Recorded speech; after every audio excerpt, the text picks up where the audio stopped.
I'm ready to go. We ready? Uh-huh.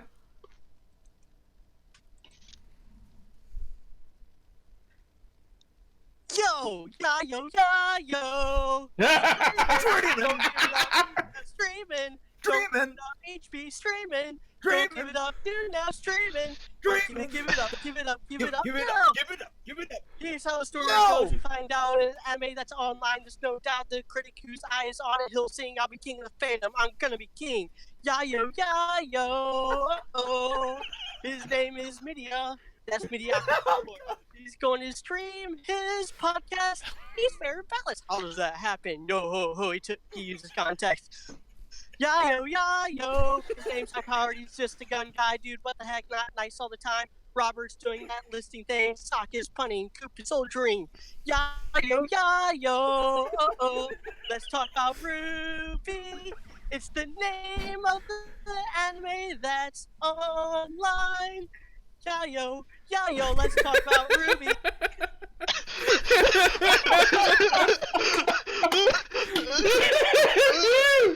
Oh, and like that, we just got sued by Purple Eyes. What the fuck?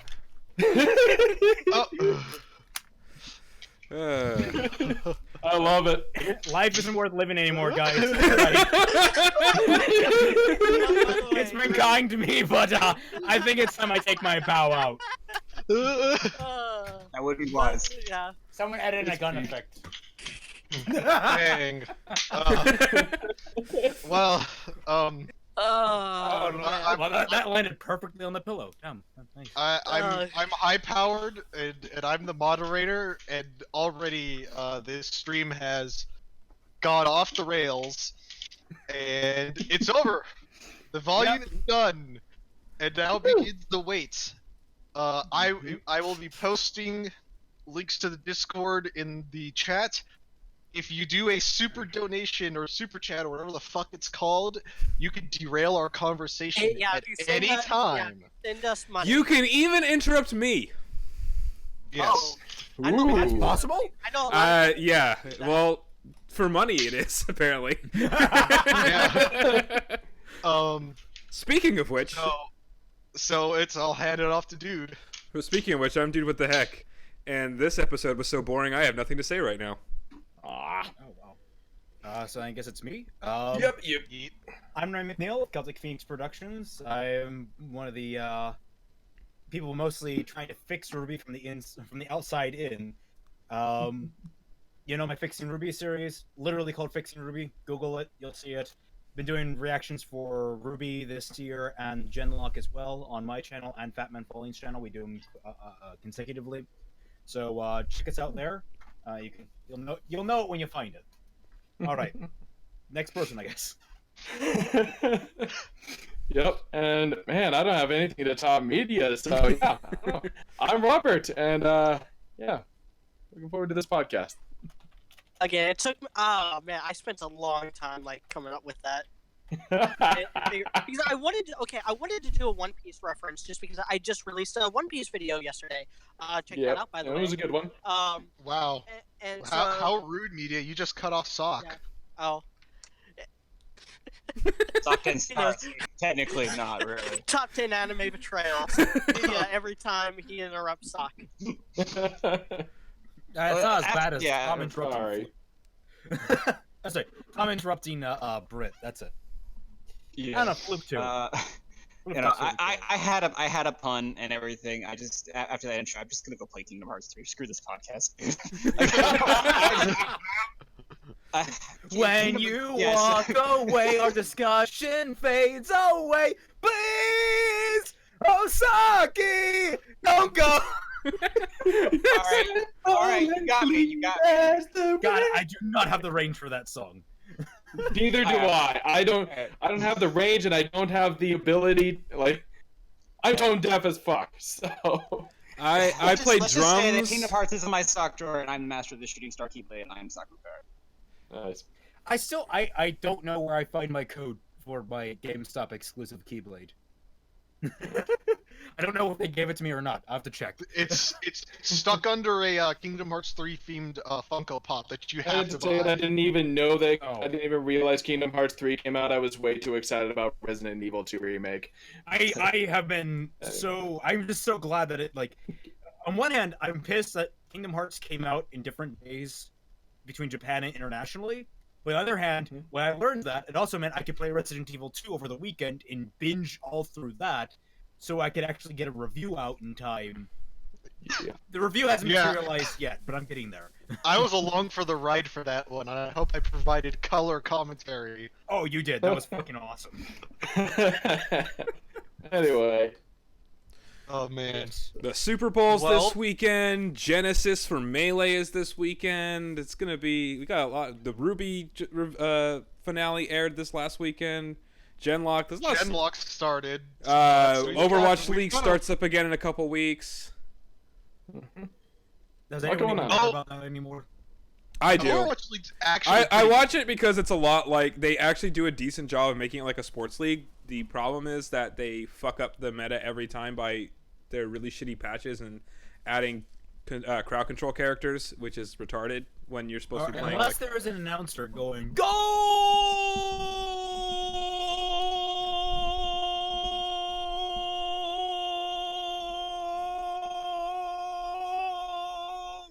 I don't want to watch it. God damn. I feel like they've been leaning in. Are you sure I'm the Mexican here? Because that was a pretty good Spanish commentary right there. It's called "I Was a Singer." Ah, okay, there you go. So, we had an episode today, the last one of the volume, and Sad days.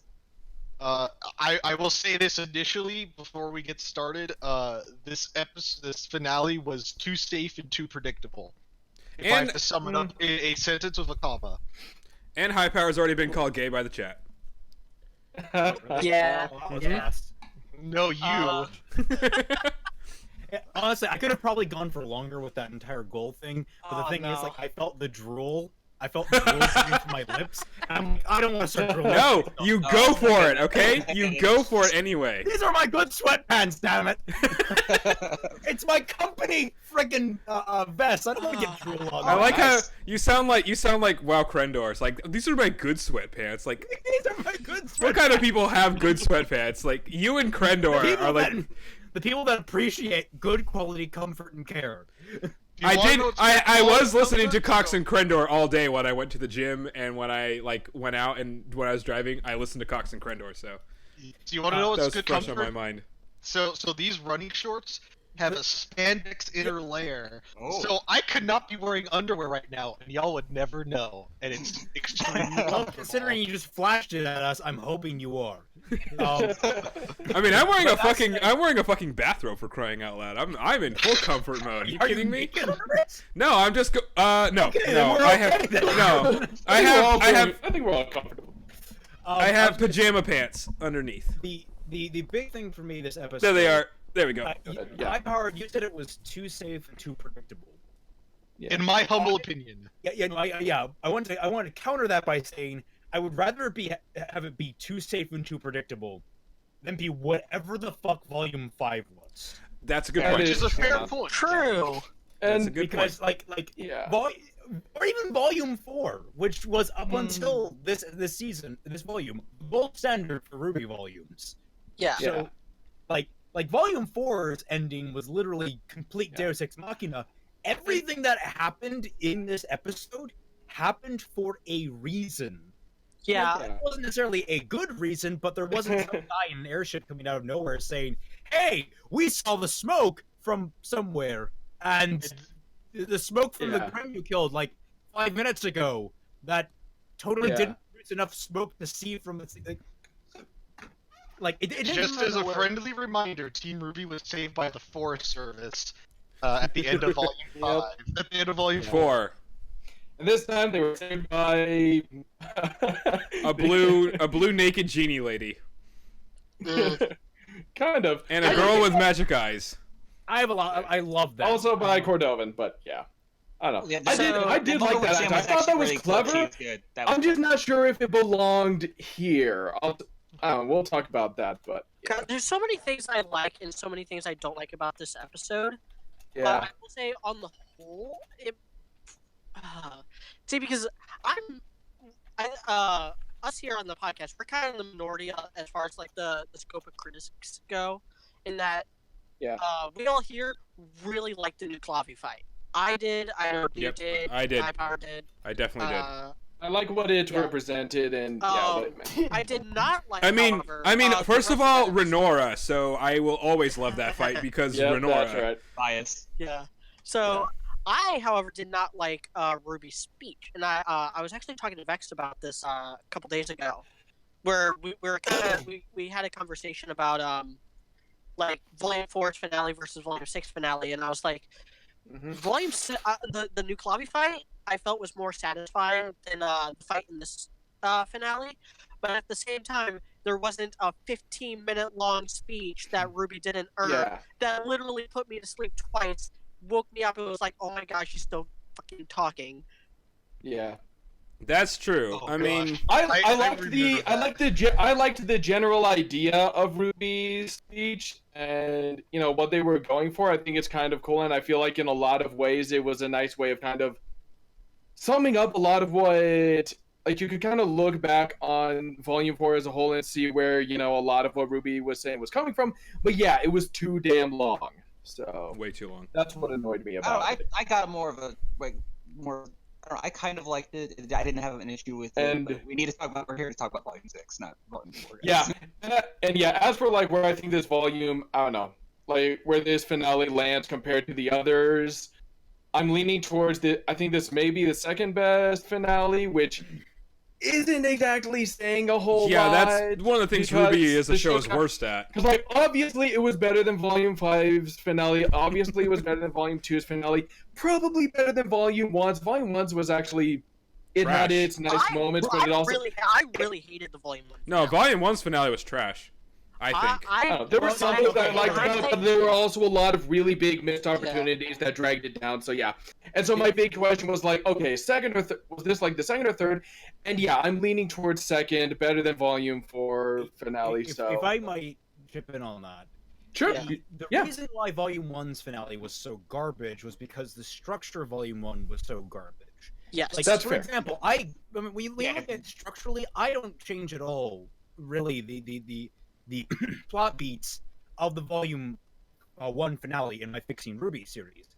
It's there are different characters doing different things, but roughly the same idea. It's a showdown at the docks. Yeah, I don't change that. I change the context around it and all the character emotions going into it. So really, the problem with Volume 1, it was all about build up into it. The reason why I'm liking Volume 6's finale is that it feels like this is something that naturally. That the volume actually built up to. Now, it wasn't super satisfying. I think the delivery was a little limp-wristed, but overall... And we should have... And yeah, go ahead. Overall, I think that it's fitting for what the volume is, which is...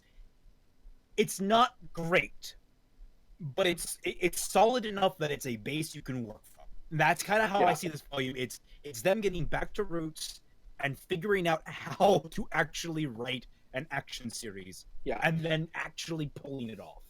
Yeah, it's the best RWBY volume so far, and it's a good, like, it's very much getting things in the right direction. Now they just need to, like, go, like, stay the course now and keep going, and not backtrack, they can't go back from here, so yeah. I think a lot of the issues that I had with this volume were, like, well, for this volume finale would be still stuff like Cordovan and some of the silliness that she brought, and the fact that we could very much see this exact episode coming.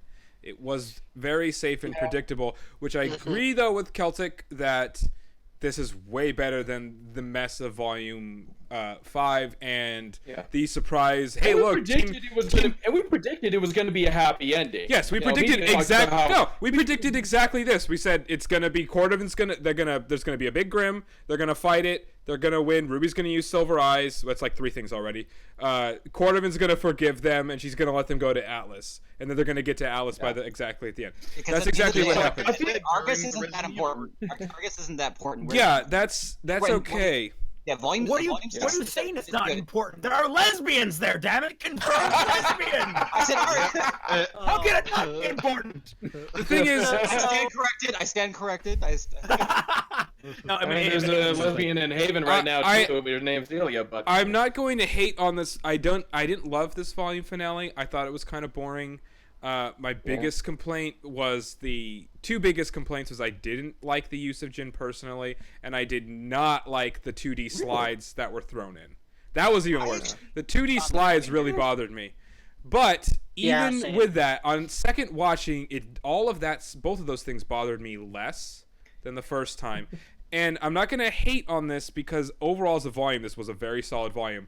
We'll wait till next week to decide. Because I haven't watched through the whole volume again, like binged it, to see where this volume actually is going to sit for me. It's definitely top 3 at the worst. I'm leaning towards second best, possibly best, but it's definitely above volumes 1, 2, and 5, and by a wide margin. By a wide margin, it's like the best 3, which are 4, 3, and this one, are like right here, and then 2, 1, and it's like 2, 1, and 5. 5's all the way down over here. High power. Why are you're not? Look, William Burton is not outside your window right now. Okay. He He's could be, though. overcompensating. He's overcompensating He could be. right now. Oh, good point. Yeah. Yeah. He's only at half mass. He's still remembering he's remembering the vape comment from chat right now. Where was I going to go with this? But the thing is, I won't hate on this volume finale too much because, as I said a couple weeks, I think Robert and I have been saying, it's fine if this is a safe, predictable, happy ending, as long as the ending of the next volume is fucking miserable. That's what I care about. At this point. And not miserable like Volume 5 miserable, like miserable as in everything is going wrong for the heroes and way worse than Volume 3. Way more shit needs to go wrong than Volume 3. If I can put a more nuanced cap on the ending conundrum. please. The Volume 6 finale is emotionally safe. That's a big thing, I think. The reason why we're saying, oh, it's boring or whatever, it's not taking any big risk, but everything follows a logic. I love the ending of Volume 3, but a lot of the stuff that built into it, a lot of the backtrack of like, if you look at the early episodes of Volume 3, the very start of Volume 3 is absolute trash when it comes to structure, when it comes to emotional payoff and all that kind of stuff. Absolutely. So, it's sort of like the extremes. What do you want more of when it comes to the entirety of volume? Do you want to suffer through half of it being garbage, and then the ending being fucking awesome, or do you want to have consistent?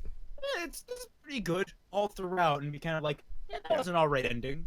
Like, that's the big thing is like, which are you willing to trade off? And I think my point. That's why we all generally say that Volume 3 or the Volume 4 is better than Volume 3 because it was we all agree a lot on more that. consistent than Volume 3. Volume 3, like you said, was garbage for like it's weird, but half of the series, and Volume 4 was just very consistent throughout and never quite reached. Go ahead. Yeah, well, if I might insert, because like Volume 3, the reason I choose Volume 3 or Volume 4 for this analogy is that Volume 4 was very much predictable in the very end. The minute that Grimm was teased, I knew almost immediately what was going to happen. Like, I mean, I was obviously like trying to be as vague as possible because I don't like making predictions. I don't like being proven wrong. So I like to like hedge my bets. But I kind of knew that they were going to defeat this Grimm. They were going to. No one was going to die. No one was going to get seriously injured. And I kind of thought that Crow might kick it, but that didn't pan out.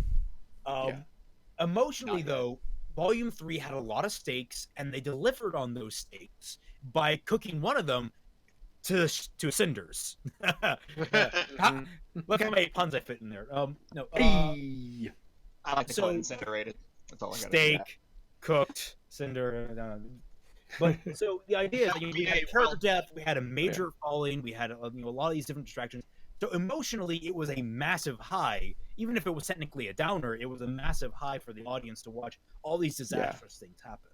Then Volume 4, it was kind of uplifting but kind of predictable. Volume 6 is the same way, kind of predictable, uplifting but predictable.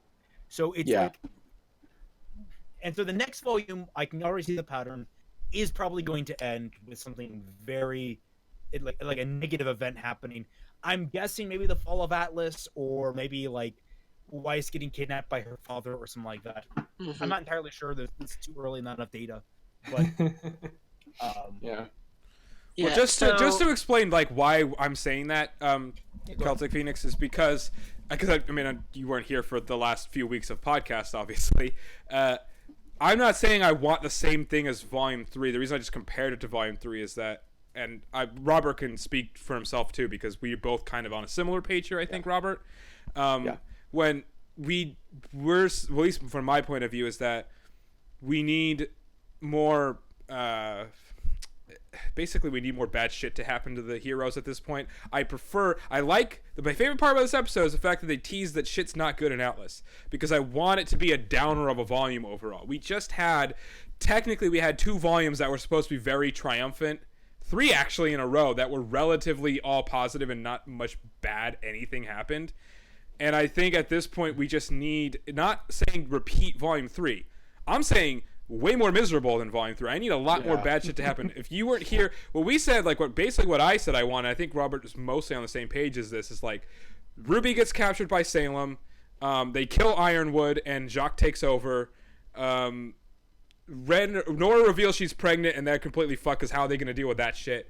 Jean maybe gets captured too, or something like that. Weiss, like, everybody gets the shit beat out of them. Crow dies, and Maria dies, and Oscar dies or fucks off. So, in the sense, not only is they're at their lowest point, they get rid of all the adults completely. I'd really like them to just get rid of the fucking adults. They're doing a good job mostly making them less relevant now, but I'd prefer that. I'd like them to fuck off to Vacuo and have to, like, that's when they can recruit Sun's team and all that, and then it's the kids are the ones leading everything from the rest of the show. I think that's just my perspective. I think that's too extreme. I think you need to do things like a nickel and dime approach. The way I would have it is start pulling back on the plot armor the characters have, because at this point, it very much feels like, all of Team RWBY, all of the rest of Team Juniper, Crow, Maria. It doesn't feel like any of them have actually been in danger this entire volume. Or the past several volumes. The closest we got was in Volume 4, when it looked like Ren might have gotten stabbed. And Nora, because, let's be honest, nobody thought Weiss was going to die. That didn't count. No, seriously. Nobody thought that. That was the closest moment to anybody thinking anything bad was going to happen. The thing is, it's not a matter of people dying or not. I've always gone with the method of... No, I know. It's not killing a character that makes it emotional. I think keeping a character alive, but wounding them, a la Yang, yep, would be preferable. So if you start seeing your favorite characters getting marked up and scarred and defaced, like what if suddenly Weiss has the rest of her face scarred up? My Hero Academia is excellent at that. Yes, All the characters are like slowly building up just a whole freaking host of scars in every single arc. I hear that the next arc, and that's why I said. Well, that's why I said. That's why I said I didn't want. That's why, if you notice, I didn't say kill any of the main characters off. I just said kill all the adults. Yeah. And Oscar, because fuck Oscar, he sucks. Yeah. And Oscar is an I'm gonna asshole. have to put. But I didn't say I did not want anybody else killed. I don't want any of the main characters killed. But I agree. Yes, getting people hurt is better. My favorite part of the thing that raised the stakes for me in the show and got me into the show was Yang's arm getting cut off, not Penny dying and not Pyrrha dying. It was Yang. It was Yang getting wounded. That was what got me. That's what made me realize the plot was High Powered had a point. Please. All right. So, I didn't really have a point. I'm just gonna move this along. So let's actually get into the episode now. So we're just gonna go from front to back. Keep it simple. The first bit is real easy. What should have been the stinger of this volume, but wasn't. I like the stinger of this volume. Which was Cinder and Neo, both with their hot, spicy new outfits, and Neo flexing on how useful her ability is. You want to know what I would want to do to Neo's new outfit? Because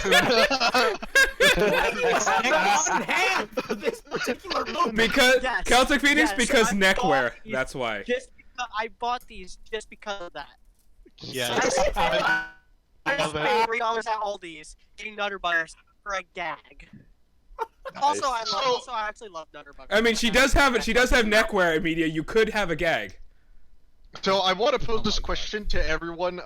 At what point in this current volume were you not surprised that Cinder and Neo didn't show up in the last few episodes to fuck up the main crew? When they kinda didn't figured- show up 2 episodes later. Like that was the thing. Like the idea is like, okay, so the way I saw it coming, it was like episode 1, no, episode 2 that Cinder appeared, then episode 4 where Neo appeared, I believe. I might think be so, getting Yes, yeah, it's like 3 or 4, but It's yeah. like, it's Yeah. like 3 or 4. And they were done only like an episode apart. But I remember there was an episode in between where they didn't show up at all.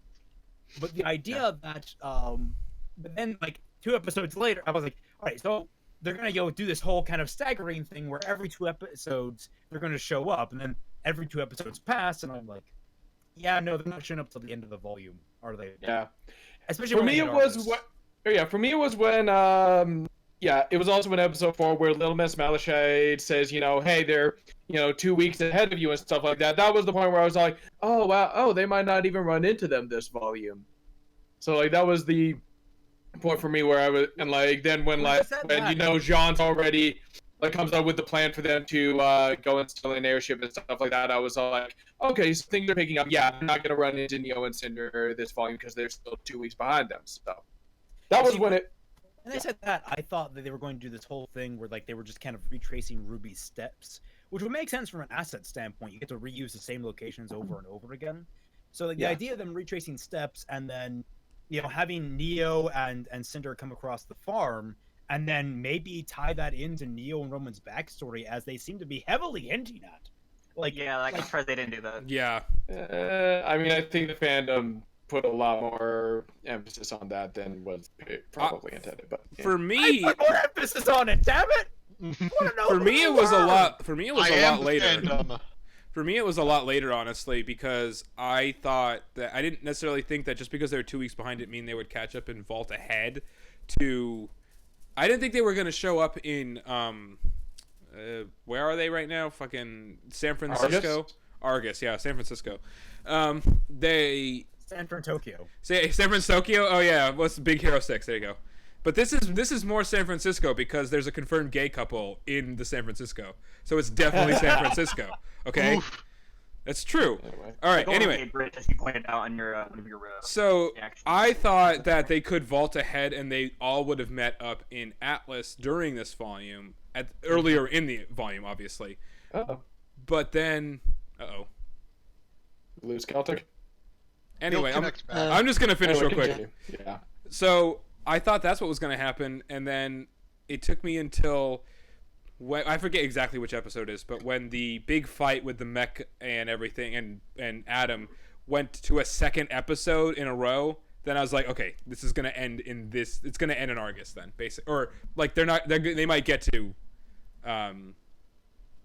Atlas, but it's the stuff's going to wrap up in Argus, and then they're not going to see. Neo and Cinder will go to Atlas. So it took me a little bit longer to. Oh, right, that was weird. I have no idea what the hell happened. Discord Well, does yeah, things every but it's once in a much- while. It glitched my whole computer. Yeah. Oh, Oof. yeah. Happens to me a lot. That's why I have started using my phones for important stuff like this. Every time I get on OBS and like capture or stream this podcast, my computer starts to lag and I have to turn it off afterwards. Yeah. So Yeah. So the thing about this, and it I'm gonna- really just talk I'll be about right this back. I'm episode. gonna test my camera. Yeah. It really just. It's a big thing with this volume as a whole because I rewatched the entire volume this morning, Okay. and there's a lot of little Chekhov's guns throughout the entire volume to the point where, like, had I been a little more on the ball, in rewatching them after I do my reviews, because when I'm done with my review, I typically don't watch the episode again until I start doing my honest looks. But this was the first time where, like, Better. I was thinking about it, and I had just watched the Team Frostbite reaction to it. And it got me thinking, like, does this just work better in context? Because I was kind of down on this episode at first.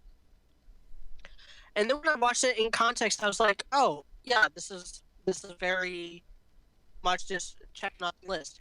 I think what they're trying to do kind of the One Piece thing, where they have the 3 layers of storytelling. They have like except it's not as good as One Piece.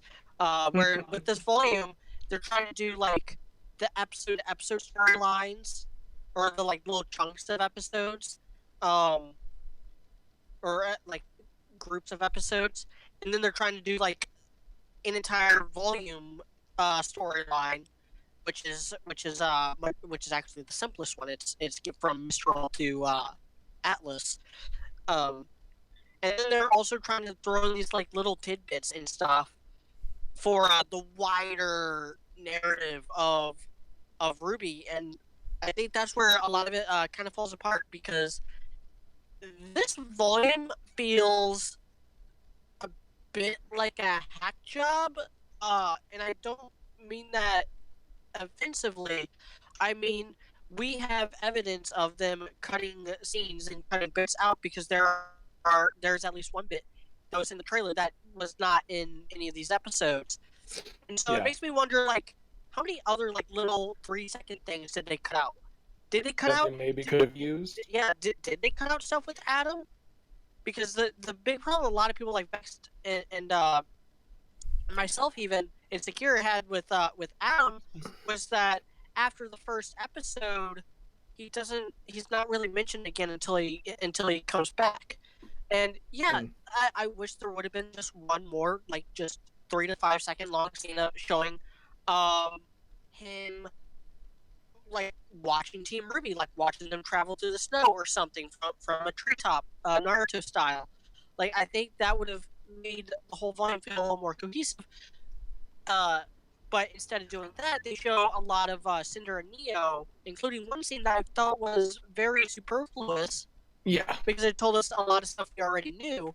That was in episode 7, I think. But the one where they're in the vault, whatever episode that was in.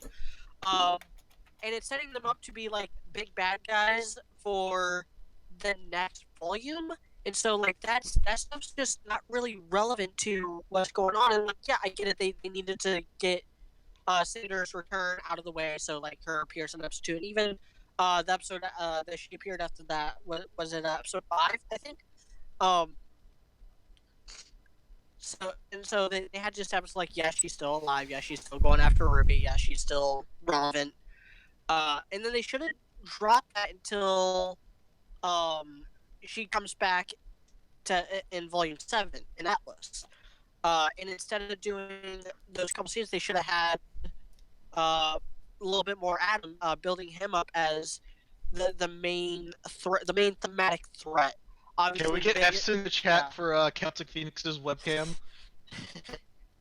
Like, obviously, like, the biggest threat is the Graham, and then you have Cordova's mech. But thematically, the weight of this volume was on that Yang and Adam fight, which I hold to what I've been saying the last couple weeks, that was a knockdown, drag-out fight. It was the best fight, arguably the best fight. I'd still maybe put RWBY versus Torchwick above it.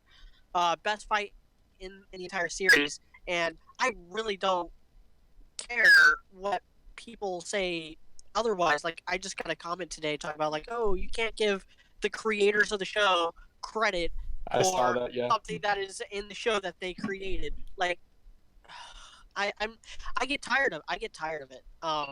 Yeah, I usually thrive on debate. Like, I'm a nice guy, but I can be very argumentative. Like, I could talk shit with the best of them, but it's when they completely ignore like entire scenes and entire episodes in order to fit their quote unquote subjective opinion, or objective opinion rather. That's where I almost take offense to it as a critic. Yeah. It's like, how are you this stupid? Fucking watch this show before you go trying to tell me like what happened, or yeah. Are we talking about Adele Aka? No, let's not. He's just a no, troll. it's- I can't even. I We're can't talking even be about mad at bullshit him. artists in I can't even be mad at Adele anymore. Just he's a troll. He's easy to ignore. But no, I'm talking about Yeah, like Media's thing is like he wants to argue. Media's like, I want to argue, but you're trying to argue from a You're fantasy point of retarded, view. Like and you're not there's talking no about point. anything here. Like you're talking. Yeah, You're arguing your fan You're fiction. stupid, and there's no point. yeah. Alright, I'm talking. I'm talking more people like I'm not gonna name any names, No, but let's please, Media. people who are much more prominent in the RWBY fandom than me or Adelaka or even like some of the members of Team Frostbite are, like those people, and they know who they are. Camera work, damn it! Work, damn it! It can't Hey, handle as your long as we voice. got your voice, we're fine. But you already got your F's in the chat. It's so- not. It's not. It's not the biggest RWBY YouTuber, is it? Press F to revive camera! Who would you consider the biggest RWBY YouTuber? Arnold, obviously. Yeah, Oh, Arnold. no. First, no. Okay, I didn't think so. I didn't think so. No. The biggest I don't problem watch is- Arnold's. I don't watch Arnold's videos anymore. I just can't do reactions. Wouldn't Chibi Yeah, Reviews same, technically be same. the biggest RWBY YouTuber? Who? What now? Chibi Reviews, wouldn't he technically be Oh, the Chibi, biggest? yeah. Guys! Well, the biggest. Rooster Teeth is the biggest RWBY YouTuber. The, That is Well, true. no, the biggest Rooster Teeth Wait, that is YouTuber terrible, that though. okay, the She's biggest still- Rooster Teeth YouTuber that is not RWBY is now, Alex Myers, because they paid Alex Myers to do a Genlock video. Who's Alex Myers? He's got 1 million he- subs on YouTube. He just does Yeah, sarcastic yeah, reviews of. He's an animation expert actually. I'm not subscribed to him, but I have caught some of his things like just here and there for like. You Just know, sometimes I want to look up. Watching like, him talk shit on soapy sad teen dramas like 13 Reasons Why and especially Riverdale is so much fun. I love his videos. They're just fun to watch because they're This is the such first I've heard of this character. they're crappy shows, but he rips them apart and it's damn funny. But he didn't really rip Genlock apart because he got paid, so it wasn't that funny. Yeah. I hope he keeps watching it, and then he can actually be sarcastic about it. But anyway, so I don't know. I guess Now back into on the meat track. of the We've been going all episode, over the place, which but that's we okay. have a boss fight that happens, and I a was going to triple say and real a quick triple about battle deck. the costume changes. So Cinder's gone all, I don't know, man with no name, Clint Eastwood, I and don't like her poncho. mask. I like her poncho. I don't like her mask, and I wish she wore. Okay, yeah, that's the part that, yeah, I was kind of like, okay, that's kind of weird. Probably get Because- adjusted as soon as she okay. gets in a fight. Yeah, that mask looks like something out of Tokyo Ghoul. As it stands, you want to know what it first reminded me of? Anyone here watch Shimonetta? Yeah! Alright, I'm completely good on that. Cinder, get your panties off of your face. I'm going to raise something that was raised very heavily. I believe it was Fatman. It was either Fatman or Tom that raised it first. But basically, it was all in agreement during our reaction. They are going to Atlas. Yeah. Wait, He did it- isn't wait. wearing pants. Oh, yeah. Oh, that. I think Cinder can get away with it because Made in Magic, like for all we know, like he's physically. Also, He's I've gotten he's past- walking Maybe gamepad. eating things up or something like that. I don't know. Neo's midriff Come on, is still Neo. bare, okay? Like, it just doesn't matter at this point. Weather does not affect characters in the RWBY universe. That is my I do headcanon hope- at this point. And That is though, my wish try list for to next volume is that they get wardrobe changes and that Try- Ruby gets some goggles because I think that would be awesome. try to prove me wrong. My headcanon is that weather is completely unimportant to anybody probably. that has a certain level of aura in the RWBY universe.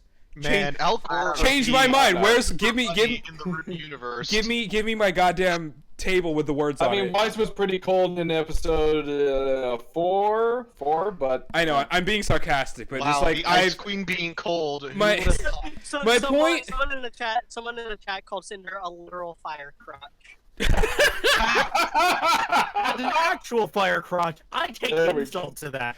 I am no way related to that kind of woman. Hey, all I know is, hey, I work me up. That's all I gotta say.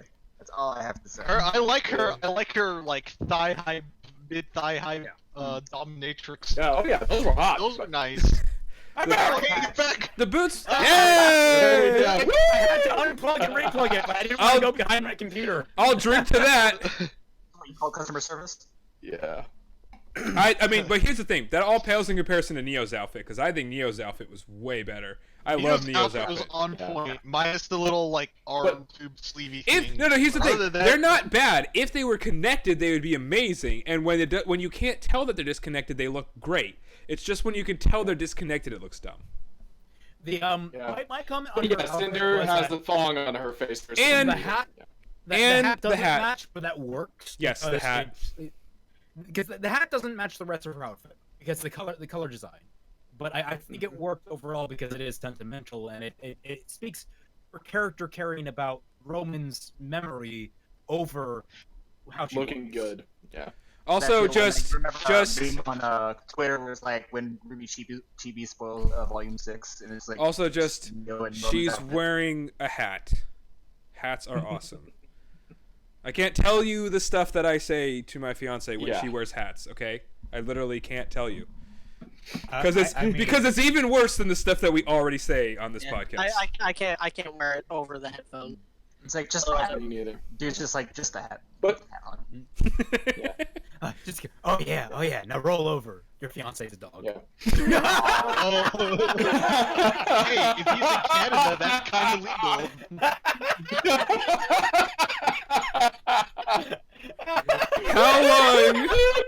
How long can I keep these up? Here's the thing, Celtic Phoenix. Your only hope of me putting these down now is that I'm gonna have to put at least one of them down to grab my wine. So, You can do this. You can do this. I mean, It's like- I know I'm pretty suspicious they're probably not going to get cramped because knowing how long you have to use them for typically. Yeah. so on to Good the thing. next part. Good thing is she doesn't really give a shit about next this. part of the She doesn't episode, watch so. any. She doesn't watch any of this shit. So I don't know. I'm not going to actually make insults about someone I don't know. I know you're just kidding. That's why I actually put them down because I know. Oh man, I will say The this. rest of it, I think everybody else here has seen a picture of her, at least one probably. So if they said it, I'd actually be pissed. So, I will say this: the one thing that made me cringe, but made me cringe in a good way, was Cinder's bullshit line about Destiny. It actually didn't make me Why? cringe. It was just kind of whatever to me. And not necessarily in a bad way either. Didn't I bother didn't me. find it cringe. I just felt it was a nice little jab against the pure fans, and I was like, okay, yeah. Yeah. I do. remember that girl. I actually always like the idea that Cinder believes in destiny, and this is just this was just always my version of Cinder, which does It's a good not version of her. with what volumes 4 actually volume 4 kind of work, but what volume 5 and 6 have done with Cinder doesn't really line up with the kind of personality and the kind of like driving factor I gave her in my fanfics. But I always really liked the idea of her kind of being almost coddled by Salem to believe that she's living for this like greater purpose, for this greater goal that Salem has in mind, and that she's going to be like the next Salem or whatever. Even though So Salem's just you're thinking Shadow Weaver and Adora. I don't know who those Has no one characters watched the new She-Ra? Am I the only one here that's watched the new She-Ra? are. Oh yeah, I I've watched it. watched the old She-Ra when I was a kid. Well, the new She-Ra is actually really damn good. Just Yeah, We've talked about this too Yeah, it's during the I haven't review. watched either, so it's on my list. Yeah. That Sonic Boom and the new season of Young Justice are on my list as far as Well, Definitely Yeah. watch Young Sonic. Justice was pretty Definitely watch okay. Sonic Boom. Definitely watch Sonic Boom. At the very beginning of the new She-Ra, the main character Adora is basically working. She's a soldier for the bad guys, and she's being kind of coddled and raised by their like second in command in specific of the Horde. Yeah, so Shadow their Weaver, adoptive mother, pretty her much. adoptive mother, basically, who basically loves Adora and shits on Adora's best friend Petra, and that's where like the whole disparity between friends comes from. But like the that's the kind of a dynamic I'm hearing from you is that like it sort of Right now, I'm imagining Azula and Ozai is what I'm imagining. Like, that's another possible one. yeah. My imagining of her was My just that, last like, she was held waffle. back for years and got sick. That's gross. Guys, that Cinder was just allowed himself to be held back for years, and like essentially hates to see that in others. And I also take a lot of liberties with Cinder's character in my series. So, yeah. But yeah, so I guess we want to move on to the mech fight then, or It's not much of a fight, It wasn't though. really a mech fight. That's the thing. Why there's not a lot to talk about true. specifically with this Okay, episode. I kind of want to break this down bit by bit because it's literally like, ooh, thing I like, ooh, thing I don't like, ooh, thing I like, ooh, thing I don't like. So yeah. The Leviathan's design, I think I mentioned this last time. I dig it.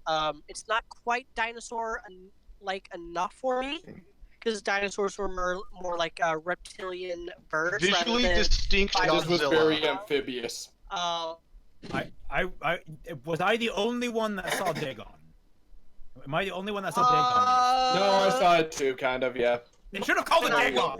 When I looked up Dagon, I was like, okay, yeah, I can see that, but I'm not familiar with What even is that?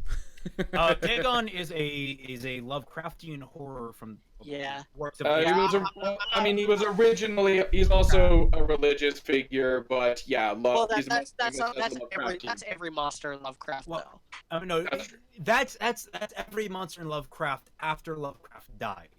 Yeah. As someone who has studied Lovecraft's work, you know that a lot of the more like streamlined elements of like there being like a pantheon and shit was not Lovecraft's intent. But that's getting off topic. Okay. Anyway, the like, I think it would be cooler if they started pulling from these other sources. Leviathan is like just starting out. Leviathan is a very lame name for the monster. yeah. Yeah, Leviathan was a whale. Like in its initial inception. Or a sea dragon. It's kind of nebulous on what it is. All that whale or a sea dragon. all the Doesn't seem very dragony Oh to me. man, I remember that cartoon. That was good stuff. The Blood Lady was hot. Yeah, all that the Bible actually describes is massive jaws. Like that's really the only thing that's really its only defining feature is massive jaws, and it wallows in the seas. Oh, I didn't know Yeah, they were that just were- like, okay, some sort of grim that's like, what are we gonna call it? Leviathan. 40. Yeah, that and Behemoth are both monsters that were in the Book of Job. I didn't know that Edward Kill was in the Bible. I get that reference. I met the man. He was a good guy. He was a good guy. R.I.P. in peace, man. I'm So, Catholic, and I don't even know that. so Yeah, it was a very amphibious I design. yeah, I like that they have shields. And they had do multiple layers. Like if they did one layer, I wouldn't be as jazzed about it. I'm not jazzed about how exposed the actual generators are, but I can kind of wrap my head around maybe the technology just isn't there yet. Maybe they can't have like because Maybe they're not expecting Grim to be able to destroy the entire thing. It's in one go. not that. It's that because it's shooting like to the left and right at like an arc, and so there's going to be links in the chain, so that are going to be exposed because the technology just isn't there to actually project it in front and behind the giant rods. Like I can kind of wrap my head around that. It's still just poor defensive design. I'm not going to overly defend it, but I will say Norm that would not be happy with I this. could kind of see it. I could kind of see why that's the thing. I don't really get why the Leviathan starts swimming under the water. Maybe I get that it's possible. Like it's if it's above waist deep. As someone who likes to swim in shallow water and stuff, and just skim along the ground when I'm swimming and stuff, I could get like anything that is above like waist deep. You can easily dunk your head in under and swim. Wait, where do you even go swimming in Missouri? I mean, you can drown a person in a puddle. Yeah, Cool. You know what? You tablespoon around someone. Public pools, rec centers, and also creeks and smaller rivers. Oh, okay. Yeah. And also Table Rock Lake. I used to go camping and on a Table Rock Lake all the time back when I lived in Springfield, Missouri. And For some reason, it decides to submerge itself, even though nothing above water can actually hurt it.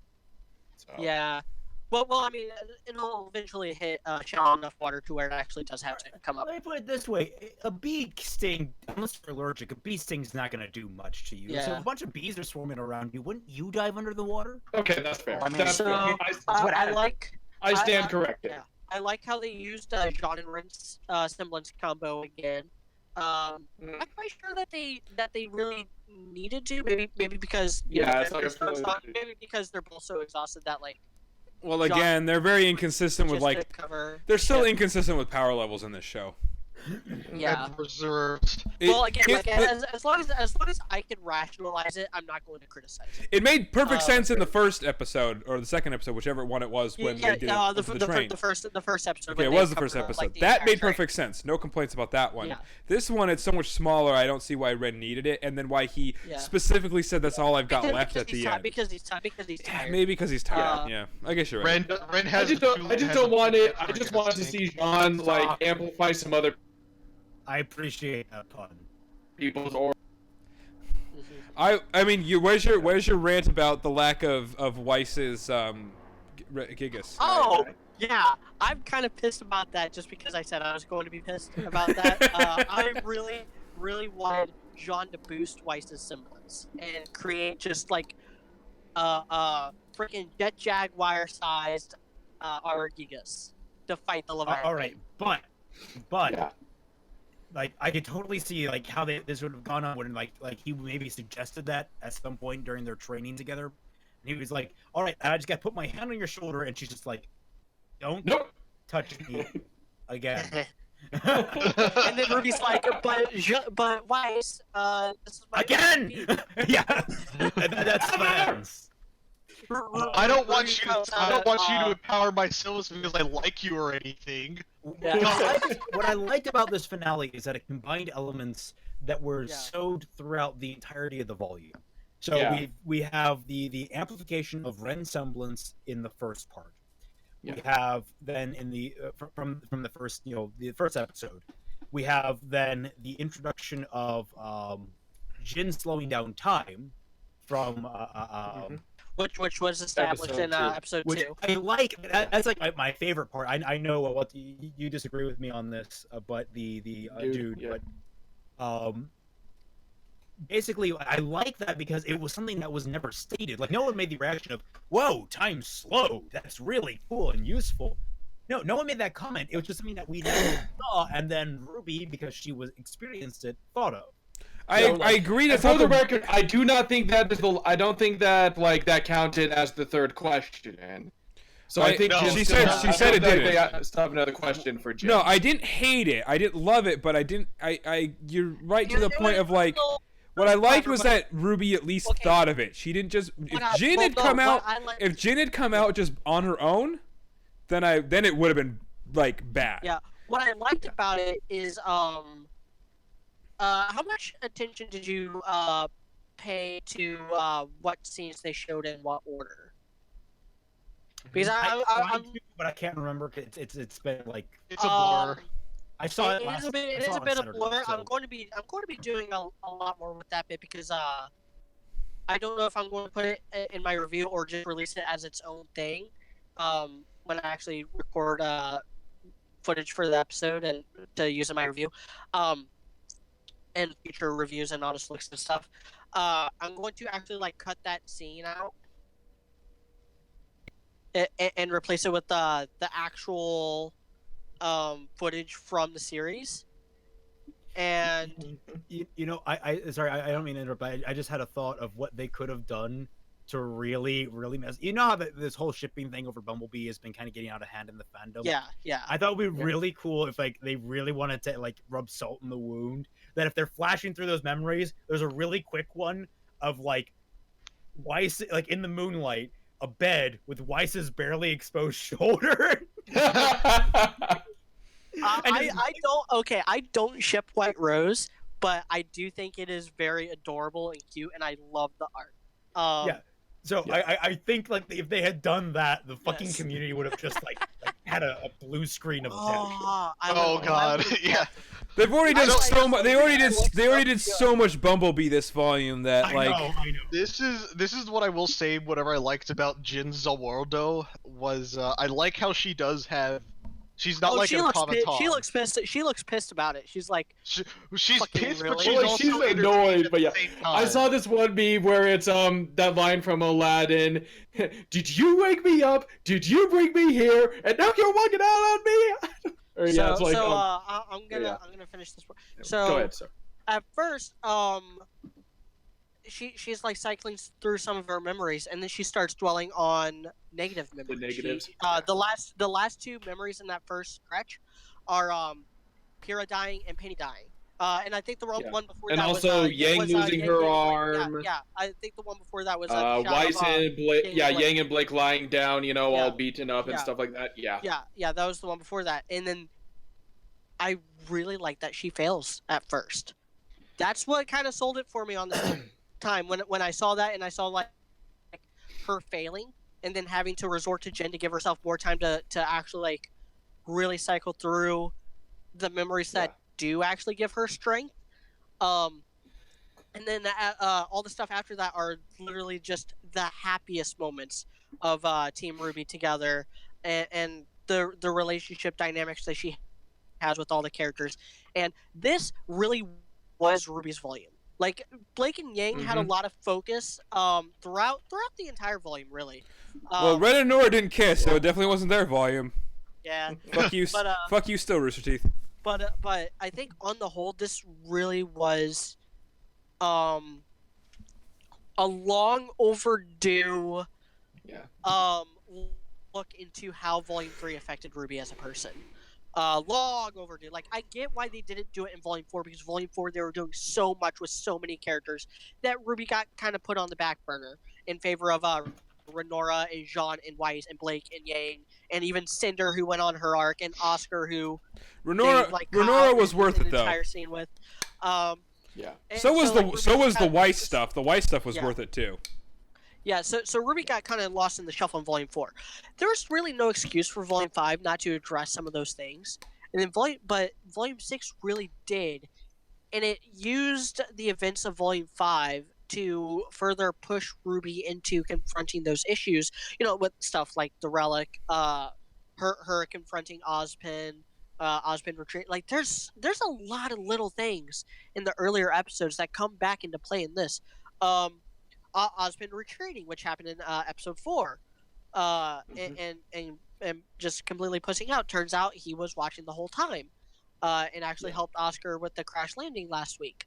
It was weird, but I don't like the implications that they might be mean, ready to forgive him. I don't like that, but I like how they called back to. Well, it's Ozpin is kind of going on his own. It's setting up a character arc for Ozpin to realize that he needs to not be the king of Vale like he was in the Great War, or Salem's ex-boyfriend.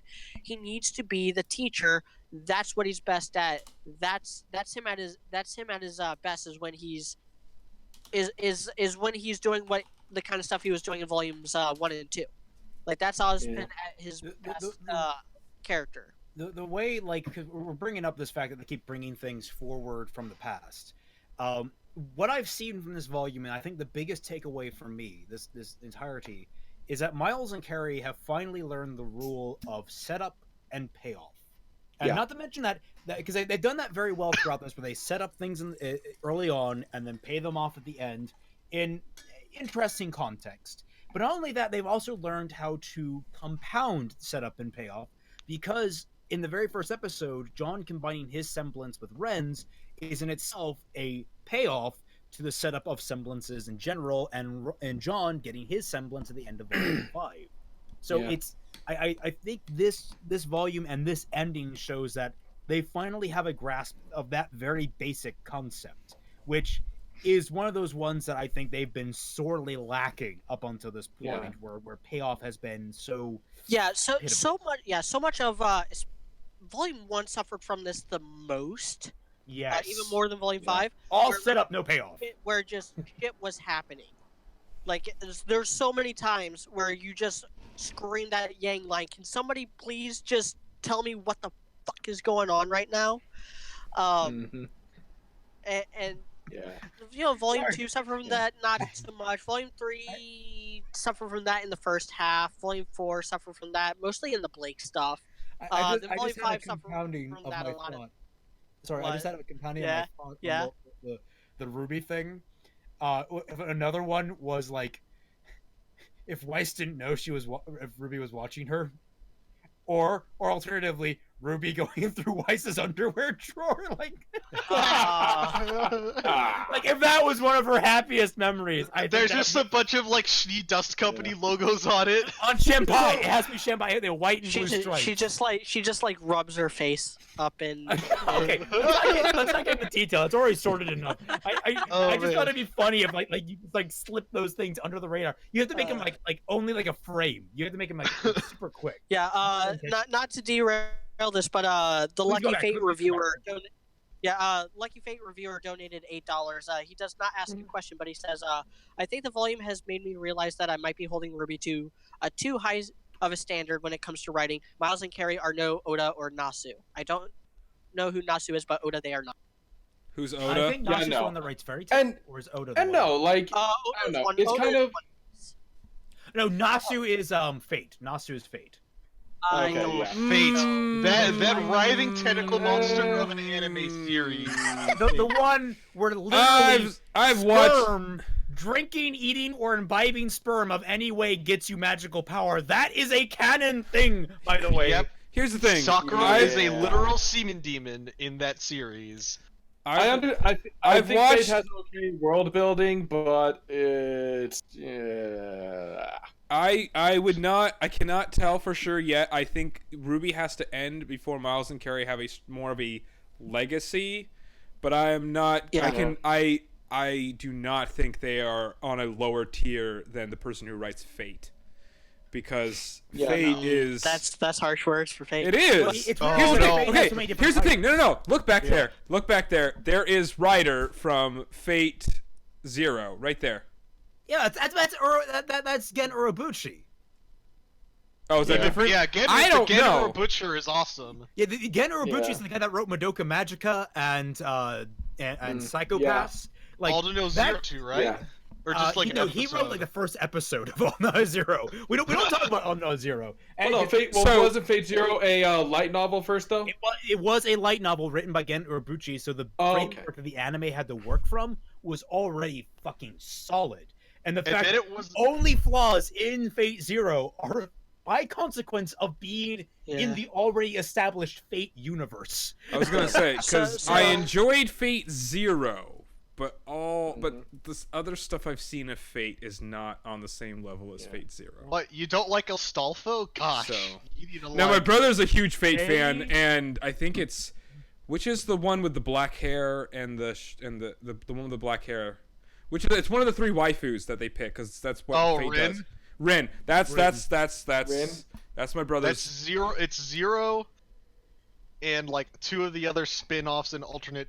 My brother loves that reality character. ones. That's his waifu. But I don't like the other Fate stuff from what I've seen so far. I didn't really enjoy it. Yeah. I feel But- like Fate but- Online, I Fate definitely Unlimited, think- Blade Works, and Fate Heaven's Feel all have potential, but yeah, they're not great. I But- will say this: I do feel that Miles But and anyway. Carrie are learning, and this They're volume getting better. proves the point. Like they're Yeah. picking up on the simple things, and if you Yeah. know, if they keep everything simple and don't try to go too crazy, I think we should be reasonably happy with Volume 7, whatever that rolls around. In my Yeah. humble opinion. I will I say mean, to be I don't know. the Go ahead. reason why I think people are comparing it to Fate is because they both appeal to the same kind of audience in the way that it's a fan fiction writer's paradise. It is it is a setting that is ripe for the fan fictioning. And now RWBY less so for the erotic stuff, more so for the inventive weapons and character designs and such. Yeah. Raise your There's hand. A lot of fan art. The idea with Fate is, hey, what if King Arthur was a girl and you could fuck her? And I then- don't even. I don't And the even Fate say universe that. is literally it just gives you reason to fuck everyone and anything that moves Yeah. because spunk magic. Spunk magic, yes. Spunk Uh, magic. Yeah. So, It's so like, I- what is it? Here's a thought that I had too. Also, especially since we now have a quote unquote registered trademark official model for summer. Are you expecting in the future of RWBY a Team Stark spin-off or a Team Stark volume? Because I've always said No. I've always said that whenever the ratings get too No. low, they're gonna freak I- out. They're gonna No, kind of, like, no, break because they this, have and- Genlock now. They have Genlock now, so no. So I here's actually the- think here's the thing that about Stark. Here's the thing about Stark. It's best to show it when it's actually relevant. Like a lot of people have been screaming, like, "Oh, we need a Team Stark flashback." Like, there's nothing that's been going on throughout these 6 volumes that actually necessitates a Stark flashback. Maybe when Raven and Ty come back into the story, if they ever come back into the story, we can get with that Yang's kind of new little discussion. We can sister. get- But if we do, it will Oh, literally no. just be one.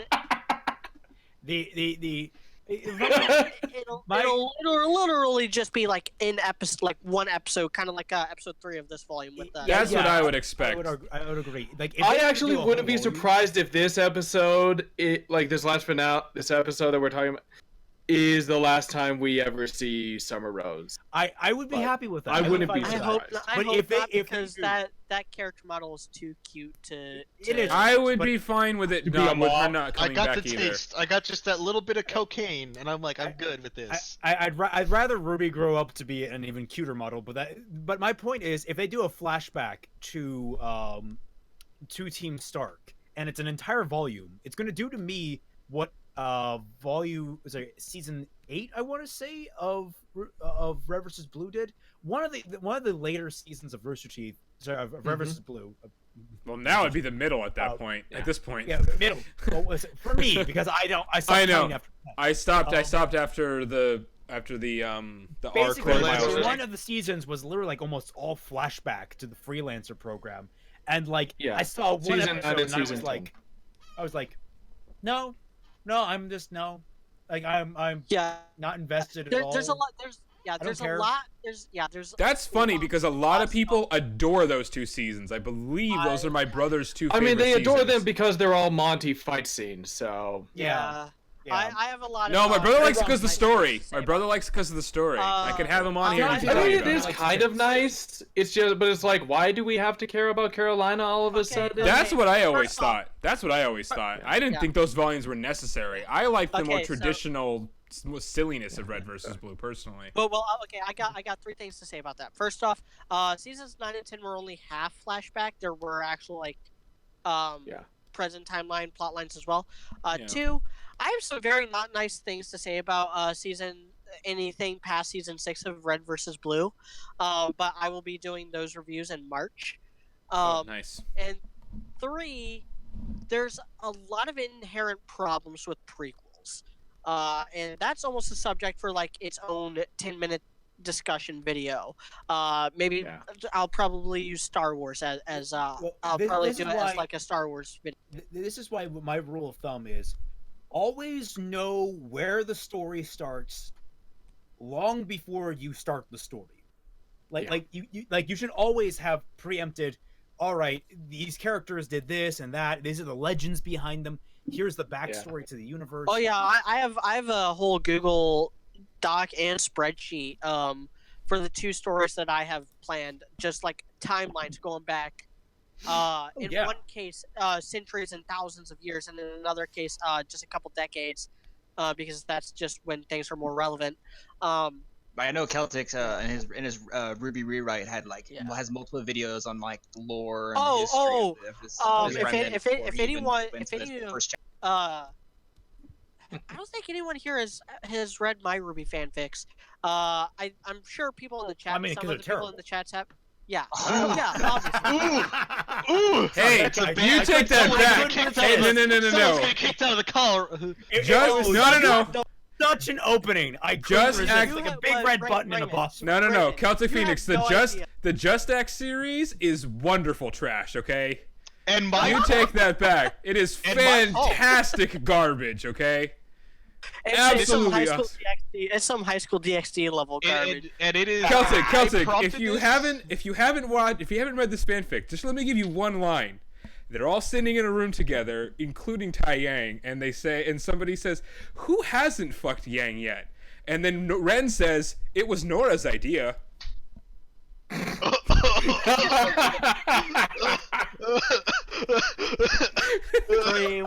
Three ways. Maybe Nora likes to watch. That's the kind of wonderful filth that we're dealing here with this series. That reminds me of there's what is it that I'm reading? It's so good as a hardcore Nora shipper, I can't help but love it. There's one fanfiction that I'm reading that's actually really fucking good because And it's not mine. It's volume 2. And what what this one does is it instead introduce the idea of mating between Faunus, between Faunus, and then expands that to basically Team RWBY figures out how to mate with all 4 of them together, and it's a familial bond with RWBY and Yang, so no incest.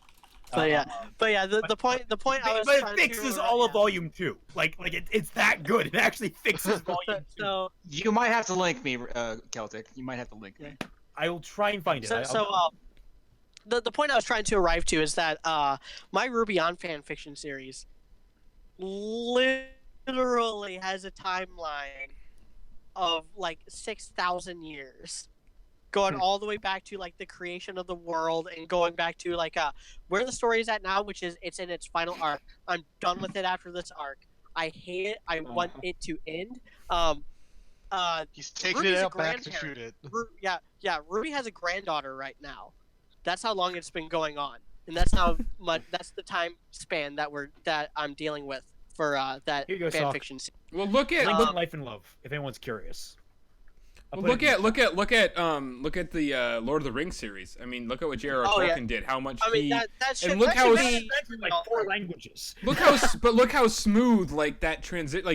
Everything makes sense. You can even explain why they didn't take the Eagles the entire way. You can explain pretty much everything in that series. So he clearly did his homework, and it's possibly the most legendary book series of all time as a result. So it does pay to have your timeline sorted and to have everything sorted out for your freaking books. Mhm. So Yeah, I can't wait to end Ruby on so I can actually start focusing on stories that I actually care about. Then yeah, but going back to the fight, so another thing I like about it is not only does Ruby fail at first at even activating her silver eyes, but it shows that there is a limit. There is a limit to how powerful of a thing she can freeze. So for all we know, she tries freezing Cinder or whatever next time they meet, and Cinder just busts out of it instantly because she's that much stronger than she was before. That really helps solidify the stakes moving forward and keeps the Grimm as they were never portrayed as a threat. We were always told that rather than shown, and that's one of my biggest gripes with the series is how the Grimm have been handled. But it really keeps them as something that they can always make a threat, even if they artificially make it a threat just by having it be an even bigger Grimm, which is pretty cheap, but it's better than what they did in Volume. I argue that the best time they showed the Grimm actually being a real threat was at the beginning of Volume 5, and this is what I've always said is the best way to make the Grimm look like a threat is just on-screen civilian deaths. And that's what happened in episode 2 of Volume 5 was on-screen civilian deaths. Yeah. What happened in episode 2 of Volume 5? The Wasp The yeah, Lancer apart that ship. and Oh, right. yeah. Go boom. They killed one guy. Oh, no, wait, no, they no, killed no. the entire ship. Civilians. You're right. They killed an entire ship. They killed killed an an entire entire ship. ship full of people off screen. Yeah. But we know a bunch of civilians died. And the that's one what time we can non-sarcastically say thank you, Volume 5. Dude, no, wait, shit, my house is on fire! What have you done? What have you done, you fool? Ah! Oh no. We did this, Celtic. but- We did this. So I will say this. Oh man. I did during Me. the by during myself. during whenever the drill bit pierces the giant Grim bit, I'm like, okay, I kind of expected this. and it was definitely played up pretty good. And then it's just like, ha ha, anime pose, stab. And Man, there we it go. goes Now full, it's it dead. goes full genlock with the frame rate. I too. don't have a problem with the full-on anime pose there because Cordovan's already so ridiculous that that ship has sailed on anything being serious with her character. I have more of the problem of like everything before that. My biggest problem with this entire volume is this volume, even with this, what I still, as of right now, because I haven't watched the entire volume, feel is a rather lackluster, not bad, but just not, it's a slightly lackluster volume finale for me personally. I definitely prefer volume 4's. And that's not as good as volume 3's finale, right? If Cordovan was not who she was, if she was a much more serious villain, this entire, no question, even if the finale was basically exactly the same, without question, without even, it would be head and shoulders the best volume. In my opinion, I would have. Right now, I'm not sure.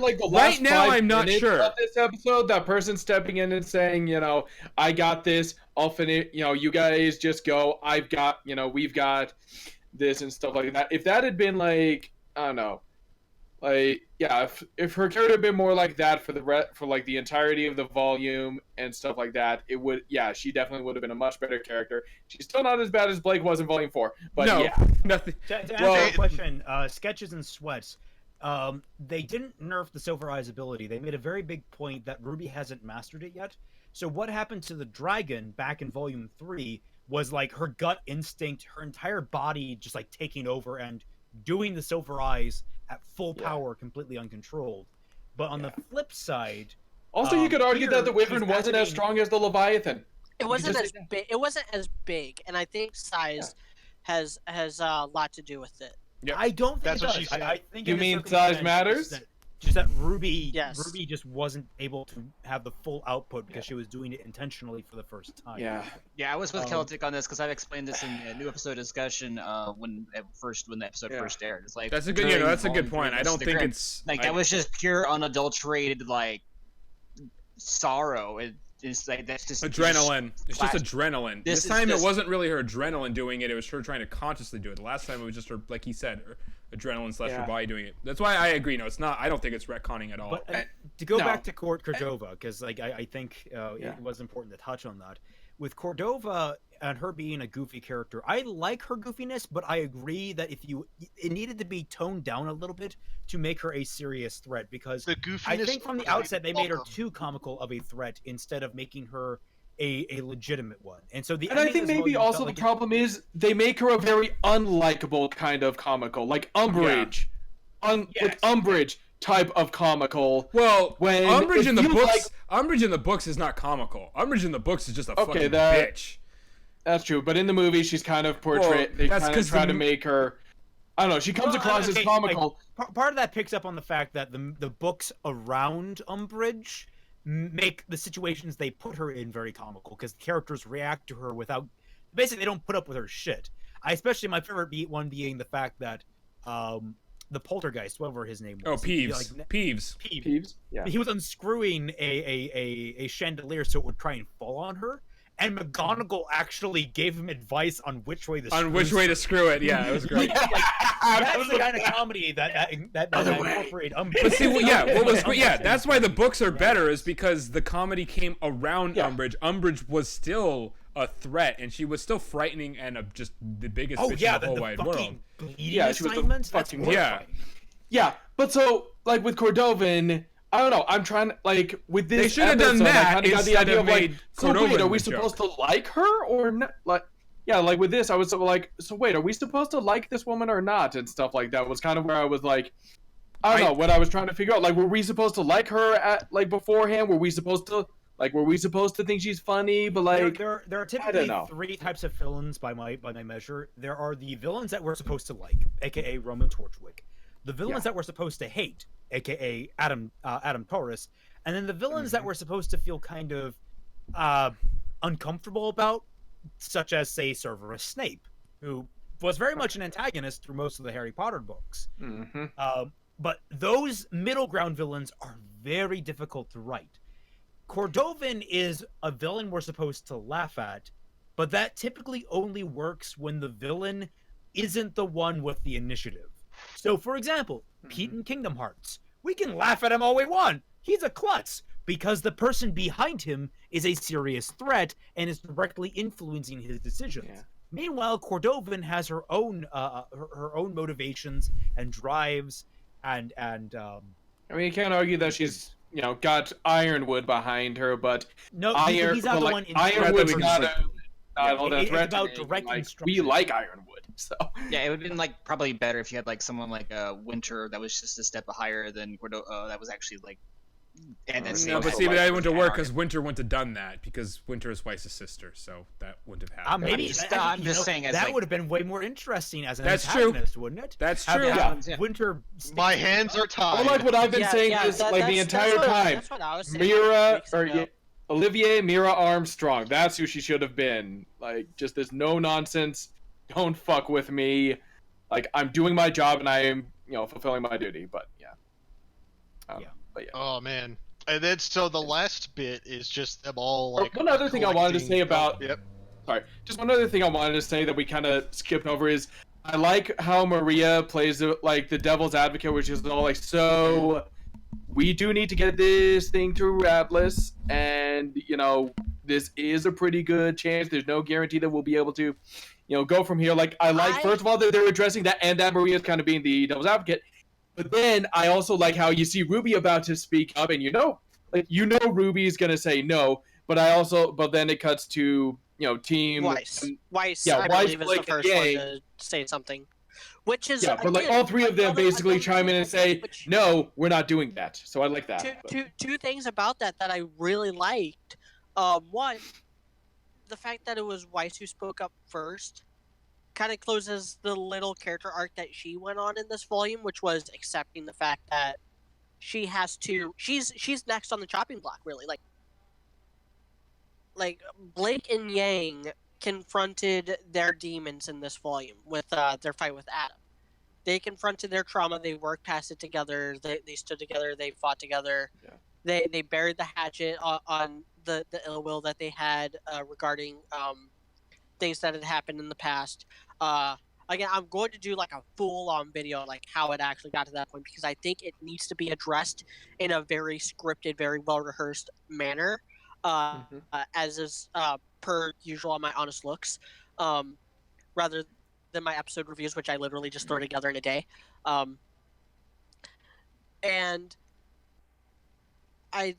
Weiss is next. She's going to have to confront her father. She's going to have to confront the SDC. She's going to have to take the reins, and it's going to happen. I really want her to confront really, really soon. It's going to happen really, really soon, and I think her seeing like Blake and Yang together the way they are is just another kind of inciting incident for her character arc that she's been going on in this volume. Like not wanting to go to Atlas, then that's what the apathy exploited, and now she's the first one to speak of like, we do have to get to Atlas, but we can't just abandon the city. Actions have consequences. Yeah. Yeah. And and I like the other thing I like is that the look Maria gives is like that's exactly what she wanted to hear. Like she wasn't going to let them just run away anyway because that's not. Yeah. Well, I feel like it was like she's giving them the option. Like she's like, I can turn this ship around at any time. It's like you kids are in charge. I will do what you want to do, and I won't. And like I'll understand. But that was the answer she wanted to hear. This is something really important to me as someone in the education field. The fact that they arrived to those conclusions themselves. There's a lot of that in this volume, and I fucking love it. It was one of the biggest things missing from Volume 5, so the fact that Blake arrived to the conclusion that she needs to treat Yang as an equal on her own without an argument where like, oh yeah, I guess you're right. Like I guess you're right is so insincere, and I hate it when anime does that. Where they'll have like one character blow up on another character, and then the other character will be like, "Oh yeah, you're right," and then it's the CW. I need to go talk to them. Yes. Oh yeah, Jesus Christ! One of the reasons why I stopped watching Arrow. Holy shit. Yeah. Okay, I honestly, after watching season 1 of Arrow and finishing that, and having finished the first 3 seasons of Flash, and then finally hearing someone point that stuff out, and I'm like, wait, why am I watching this drivel? Like, the first season of Flash was legitimately good, and Arrow was legitimately good until the final episode. Yes. Flash actually bored the hell out of me from the very beginning. I couldn't even make it past 2 episodes of that show. Well, I'm a huge Flash fan. He's one of my favorite DC heroes, so I was way on board. Even. Maybe that's because I didn't start watching Flash, the first season of Flash, until after I was like starting to get jaded with Arrow, and then that might have been. I might have seen too much of what I went was. to the Flash fresh, but just saying that gotcha. The villain of Flash season 1 is one of the best in any superhero medium put to screen. It's fucking. The main villain is fucking awesome. All right, then I might give it a second chance because I might give it a second chance. So I'd be surprised if he can beat who's the one from the one they just canceled? Vincent D'Onofrio. Daredevil. Don't compare them to the Netflix. Okay, that's although he does. I think he would stack up well against Vincent D'Onofrio. Their shows are of vastly different qualities. For different. Because Jessica Jones, even like I can't get into Jessica Jones's character, but I love David Tennant's character. He's the only thing that I find interesting about that show. His performance is he is superb in that. David Tennant is fucking creepy as hell. He wants to be a villain. Daredevil is in like my top 5 favorite superheroes. I still need to finish season 3 of Daredevil. I've only seen I need to finish. I need to finish Punisher. Same here. Daredevil season 3 starts off pretty rough. It gets better and better as it goes. Oh, yeah, no, I see that. Definitely. Yeah. Wait, which one's the one with Punisher? Which one's the one with Punisher? Is that 2 or 3? Season 2. That's okay. I'm in the middle of season 2. It's pretty solid. Yeah. Season 2 has the most structural problems just because it's like, they want to do Punisher, but they also want to do the Hand, and it's like the things it's don't. What I call Iron Man 2 syndrome. Yes. It's the one. It's the one that's kind least. Of, yeah. It's the one that's least bingeable because I don't feel the need to binge it like I do with some of the other shows. And what's the one that I'm also in the middle of season 3 of Man in the High Castle, which I've actually been enjoying too. I've not watched that. It's solid. Something that was pissing me off for the Anyway. whole show finally happened, so I'm not pissed off anymore. Thank God. Anyway, so I like that. Another example is again the stuff with Ozpin, who after that confrontation in episode 4 of this volume, he has not been a thing, and in that time, like watching them do this and stuff, he has seemingly realized that he can't just take control over the situation. And I know I already addressed this earlier, but like as far as the context of like people figuring things out themselves, I think it's really strong character writing when a show does that rather than the CW method. No, there's a lot was done. This volume definitely feels a lot like volume 4 in that I think a lot of people won't appreciate it, but a lot was done for the show in terms of character progression and development and all that, whichever term you want to use. Because this one did it more for RWBY and for sort of the group as a whole, whereas Volume 4 did it for Weiss. And of course, people are still going to complain because Ruby's still, your usual happy-go-lucky, cheerful kid. But like, she's. I don't think that's a problem. I don't think she's taking command. That's her thing. I'm still here, by the way. I'm just. I think because Volume 4 did it individually. No, there's a rainbow dinosaur. Volume 4 did it individually for Weiss, especially. It did it for Yang a bit, although a lot of people will still complain that she got shortchanged, which she slightly did, but. It did it for Jean to a degree, and it definitely did it for Ren and Nora, and especially Ren. Yeah. Whereas Volume 6, Volume 5 did it for fucking nobody, and Volume 6 did it for RWBY and for sort of the kids as a whole, which I think is even more important. Yeah. So again, I could end up, once I rewatch this, I could end up ranking this as the best volume. Because of, I mean, the fact that this volume now has RWBY actually fucking in charge, and the kids aren't taking shit from the adults, and like what you guys just talked about, how, which I came back from in the middle of, I think, where Maria, like, listened to them. They made the decision where they were going to go in the ship.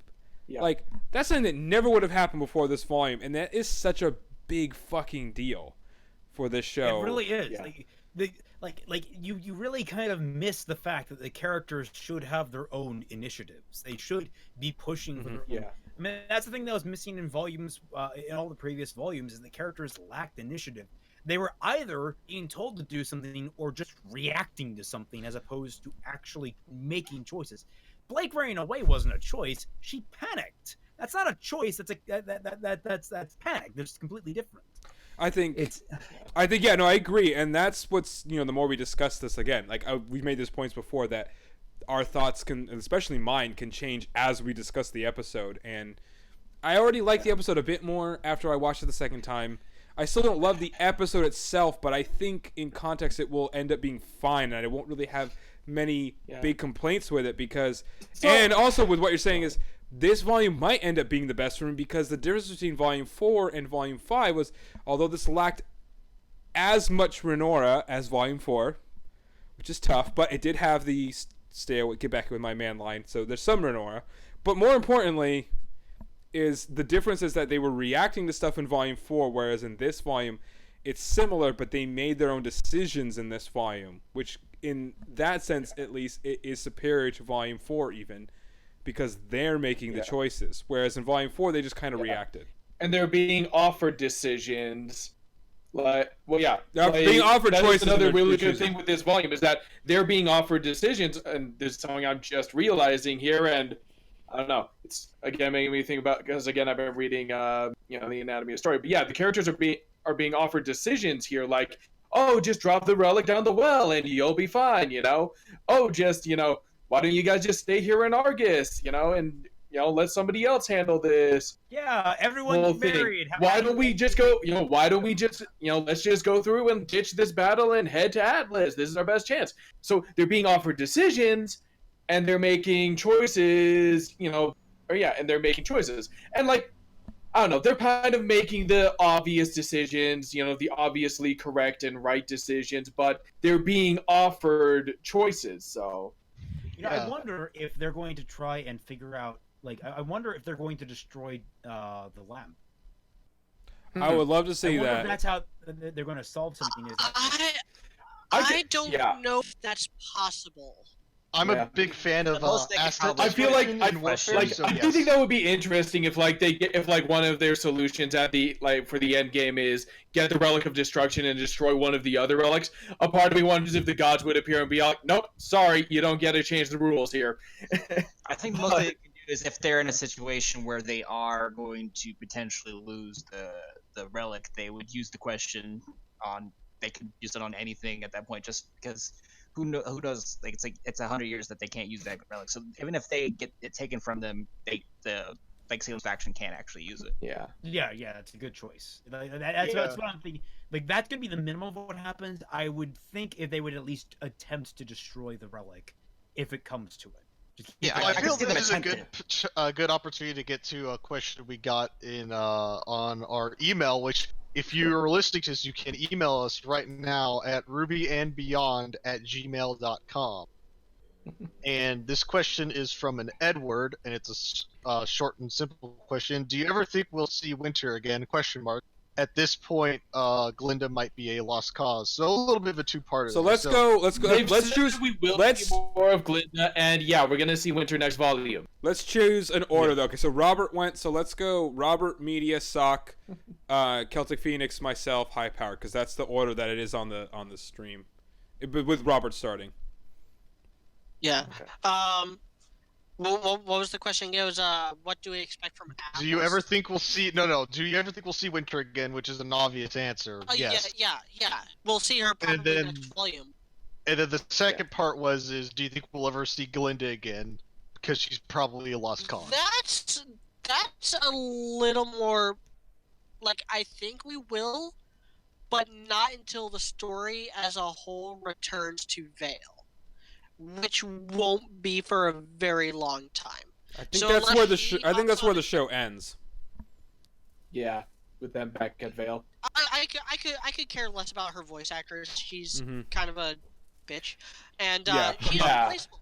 Like they've Yeah, they're gonna replace her voice actress, but Word of God is said yes. That was never an issue. The issue was Glinda is not relevant Yeah, she's to still not. anything that is going on, and she kind of never really was. Like Yeah. Oobleck was more relevant because he was the mentor figure for Volume 2. Yeah.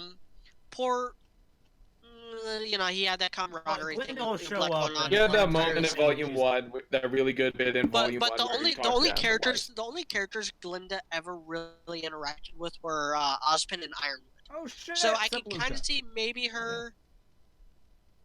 You could just have done us $20. Tundra To represent. like talk things over with Ironwood, but Hola, Tundra. What's up? yeah. Yay. There's no question there. $20. They could have asked any question they fucking wanted, but they didn't even ask one. You look. They just like, promoted my I just Discord saw server. that. Luca, go ask a question afterwards. You don't have to donate again. Ask a fucking question. We'll answer it. Yeah. Actually watching this in Eve. All right. So Trayvon Armstrong literally just said, "I legit forgot who Glinda was." I was about to bring that up too. Yeah. Glinda will only come back so they can have the Shada and Big Opie woman romance between her and Oscar, and you know that's going to happen. Speaking of, I actually like that. They can totally My get headcanon in is that still that she and fucking, Crow used to date. oh, and of that course, Dragon Maid Lucola showed a dynamic going on. so speaking Yeah. of Wait, emails, wait, what We dynamic? got an email from security. Wait, hold on. Shota. Luca and Shota dynamic between. Between Oscar and Glinda. Yeah. But that I'm was. okay with But this. honestly, that was my least favorite part of that show, and I adore that show. Oh. I have a Kana figure. My Kana figure is right there, I know you pointed this out last time. and then I have the whole I have the whole show on DVD on Blu-ray. I was gonna say the least like part of a fantastic show is still part of a fantastic show. That's true. That show is fucking amazing. It's still fucking hilarious. That show is also incredible. the manga does a lot of great stuff with them. So That show is insane. So, I love speaking of that show. shitpost Watch emails, Miss Secure Kobayashi's sent us Dragon one. Maid if you haven't already. You have to watch that show. It's so good. So, speaking of shitpost emails, our favorite Canadian sent us one. Do you think John X Glinda will happen? No. And only in your smuttiest, most gross, disgusting, kinkiest fan fictions will that ever happen. Yeah, definitely not. You maybe if Ruby's up for a three-way. fucking- It's more likely that it's gonna be Yang X Glinda. I mean, we all know that's the high-powered ship. Actually, I mean, No, come on. no. The disciplinarian teacher and the rebellious teenage troublemaker, like that is like that's like traditional porn in a nutshell. Hold on. The high power ship is Cute Guard from Volume 5 or Volume 4, I think it was.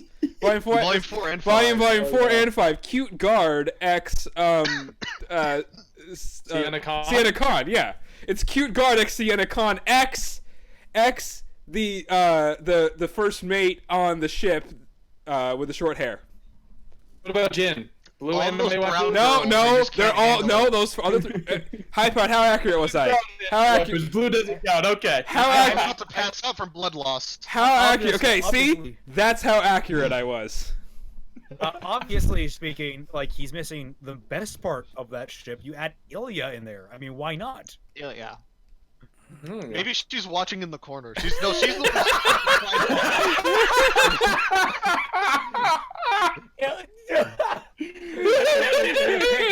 There's a pic online of Ilya and Emerald, who are both. Oh yeah, I know this one. You know that one. I'm not gonna describe it. 'Cause it'll demonetize your stream. But let's just say that It's really good. they both have a loose Okay. someone. Luca actually asked a question. Will Tyrion yes. kill Crow next volume, and in turn, Ruby kill Tyrion, and therefore Ruby has to come with terms with killing a fool? No, I don't think any. I would be fine with that. I would be fine with that. Maybe. I think I'm not sure if Tyrion would be the one to kill Crow. I think it's definitely possible, and whoever kills Crow, I do think Ruby will kill them. So if that is, I'm It is still of- guessing it's gonna be Neo. It is of. I my think personal See, I don't think it's gonna be exactly. I don't think it's gonna be Tyrion. I think Neo's gonna kill Crow, and then I think Ruby will Like kill I said, Neo. I think Tyrion's gonna be focusing on Jean, probably. Yeah, exactly. I don't I am think of the it'll be personal- Crow, or I don't think it'll be I don't Tyrion. know, assuming they decide to pay off the, or yeah, they're still trying to pay things off. I do think Crow's on the way out. I think Crow's gonna die soon. High powered. Oh yeah, so I'm of the personal opinion that whenever the Crow v Tyrion rematch happens, assuming it ever does, Tyrion's just gonna be like, "Watch this!" Unzips his poison semblance, and then Crow is just re-poisoned again, and then Crow gets beat the fuck out. God damn it! You should have brought more blue herbs, motherfucker. Well, hey, no, if he's got a high enough blood alcohol content, the poison won't hurt him because that's how biology works. Poison. Yeah. He's gonna be sitting there. He's like, Why do you drove for that to work? he's gonna. This Yeah. is this is perfect. Drunken master on Tyrion. He's like, This is I no, came no, no. This This is perfect. I This think- is perfect. I mean, they will probably be Crow- fighting in a mine. Crow can get it's Crow can get poisoned, and then he can be lying there, and he can be like, Oscar, I need you to get me a blue flower with red thorns. And then Oscar's going to run out and he's going to go, blue flower, red thorns, blue flower, red thorns. This would be so much easier if I weren't retarded and a pointless character. Yeah. all right. It's Celtic's turn. Okay. I was going to say that my opt on this is that if someone kills Crow, which at this point Crow dying is not going to have any emotional impact for the viewers because at this Yeah. point he has been in like no less than 3 life-threatening situations and come out of them unscathed. Yeah. If Crow is killed by Neo, I'm suspecting that it's going to be in tandem with Cinder. So what will end up happening is that Ruby will kill Cinder or defeat Cinder, and Yang will defeat or kill Neo. Ah, that's better. Oh, That's better. that's and right. We keep because- forgetting that Yang is also Yeah. I like the Crow's niece, logistics don't of we? this. Yep, yep. The biggest reason Yep. why is because Neo and Yang's rivalry has no precedent. It literally had like one scene and became a thing. It's See, like see, this is why Celtic Phoenix does videos on this and I don't. Because, see, that's way better than what I said. It's way better than what I said. hey, you should read my Yeah. smut sometimes. I mean, no. Link, please. Smut. Yeah. Oh gosh. But I only do it for commissions, and I haven't done commissions in years. so I had a question about this because I don't know, or yeah, I have a lot of mixed feelings about this episode. I feel like I don't know. I'm trying to I'm trying to separate. You know, like I guess I'm trying to separate things that are actually bad from things that like I that just aren't the way I would have done it. And so what I'm currently wondering is why was it easier for Ruby to use her silver eyes while dealing with a bunch of Grimm that are actively draining her ability to give a fuck, as opposed to here where she's staring the thing that she's got to protect people from right in the face, and she's got a city full of people of like innocents and her friends and like all of her friends on a ship. Why? Stage I guess I'm fright? trying to figure out why it's taking longer for her here than it was when she was like. Why is this harder for her now than it was with the apathy? That's Well, that's I'll easy, have dude. stage Like, fright. she's obviously gonna have more of a connection and a stronger bond with the people she knows than like. Sure, she's a hunt. She wants to be a huntress. She is a huntress. She's gonna want to protect the people and do all that. Do all that nonsense. I mean, But, yeah, but her you know, friends you're are not- on the you're not ship gonna have- too. you're not gonna- and they're also like, in danger. If anything, you're gonna save someone before for someone else. Like, and they're not in danger right now. I guess. So, Yeah, like, fuck it's- Joe I mean, they're Random in the on middle of a They're bunch not of in danger danger by right now. a They're sure fucking they're shooting car. and distracting it, but they're like she has a plan. She's putting it into motion. I mean- with the apathy, that's a totally different thing. They were all fucked at that Yeah. point until she brought the silver eyes. The That's a totally different issue. yeah, and I agree with we Sly. got The other- another donation. Stop the presses. Yeah. We may have Neo disguise. yeah, Oh, that's you- mean. yeah.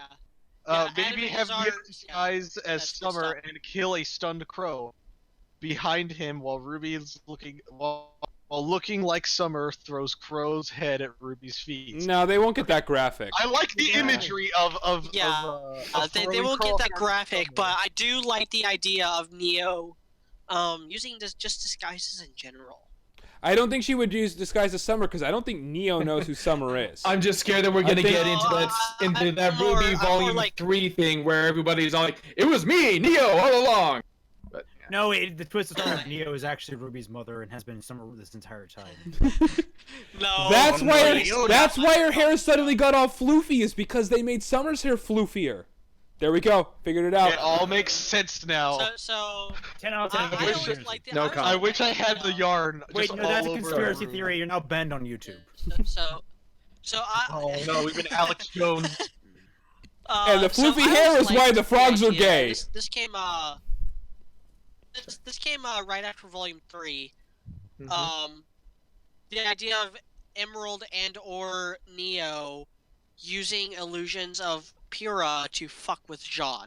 oh yeah, which I always wanted to always be liked- like that. Which I always imagined. Okay. I always imagined You it need to turning out like clarify. that in Full Metal Alchemist Brotherhood, where Envy tries to I imitate. should not need to clarify. I should not need to clarify. Clarify that, your but I'm- verb there, please. Clarify the verb because I can mean two to radically get- different things. I should not have to clarify that, but I will To anyway. throw him off because and mess that's with the his kind of- head. The mental That's the kind of image fandom we're of dealing just with. John thrusting into air is hilarious. I love it. Aw. Well, no. I love it. Yeah. Well, I always did- imagined that as being like that scene in Full Metal Alchemist No, Brotherhood where it's- Envy no. tries to imitate like Hughes, and Mustang just doesn't even hesitate to burn him. I don't know. No, Yeah. because Neo's illusions are like physical. They're okay. I need to Yeah. address this. They're not actually illusions. I don't know Yeah. what the actual verbiage is, but it's not illusions. They're like very, I like very glass- soft, glass like they're disguises, physical. like glass yeah. disguises, maybe. Oh, Hologram? But I'm but probably that the trying thing to think is, of it. Yeah. they're made out of like glass. So in that scenario, Sean would be just prism. grinding his dick all up into like a hunk of glass. Ah!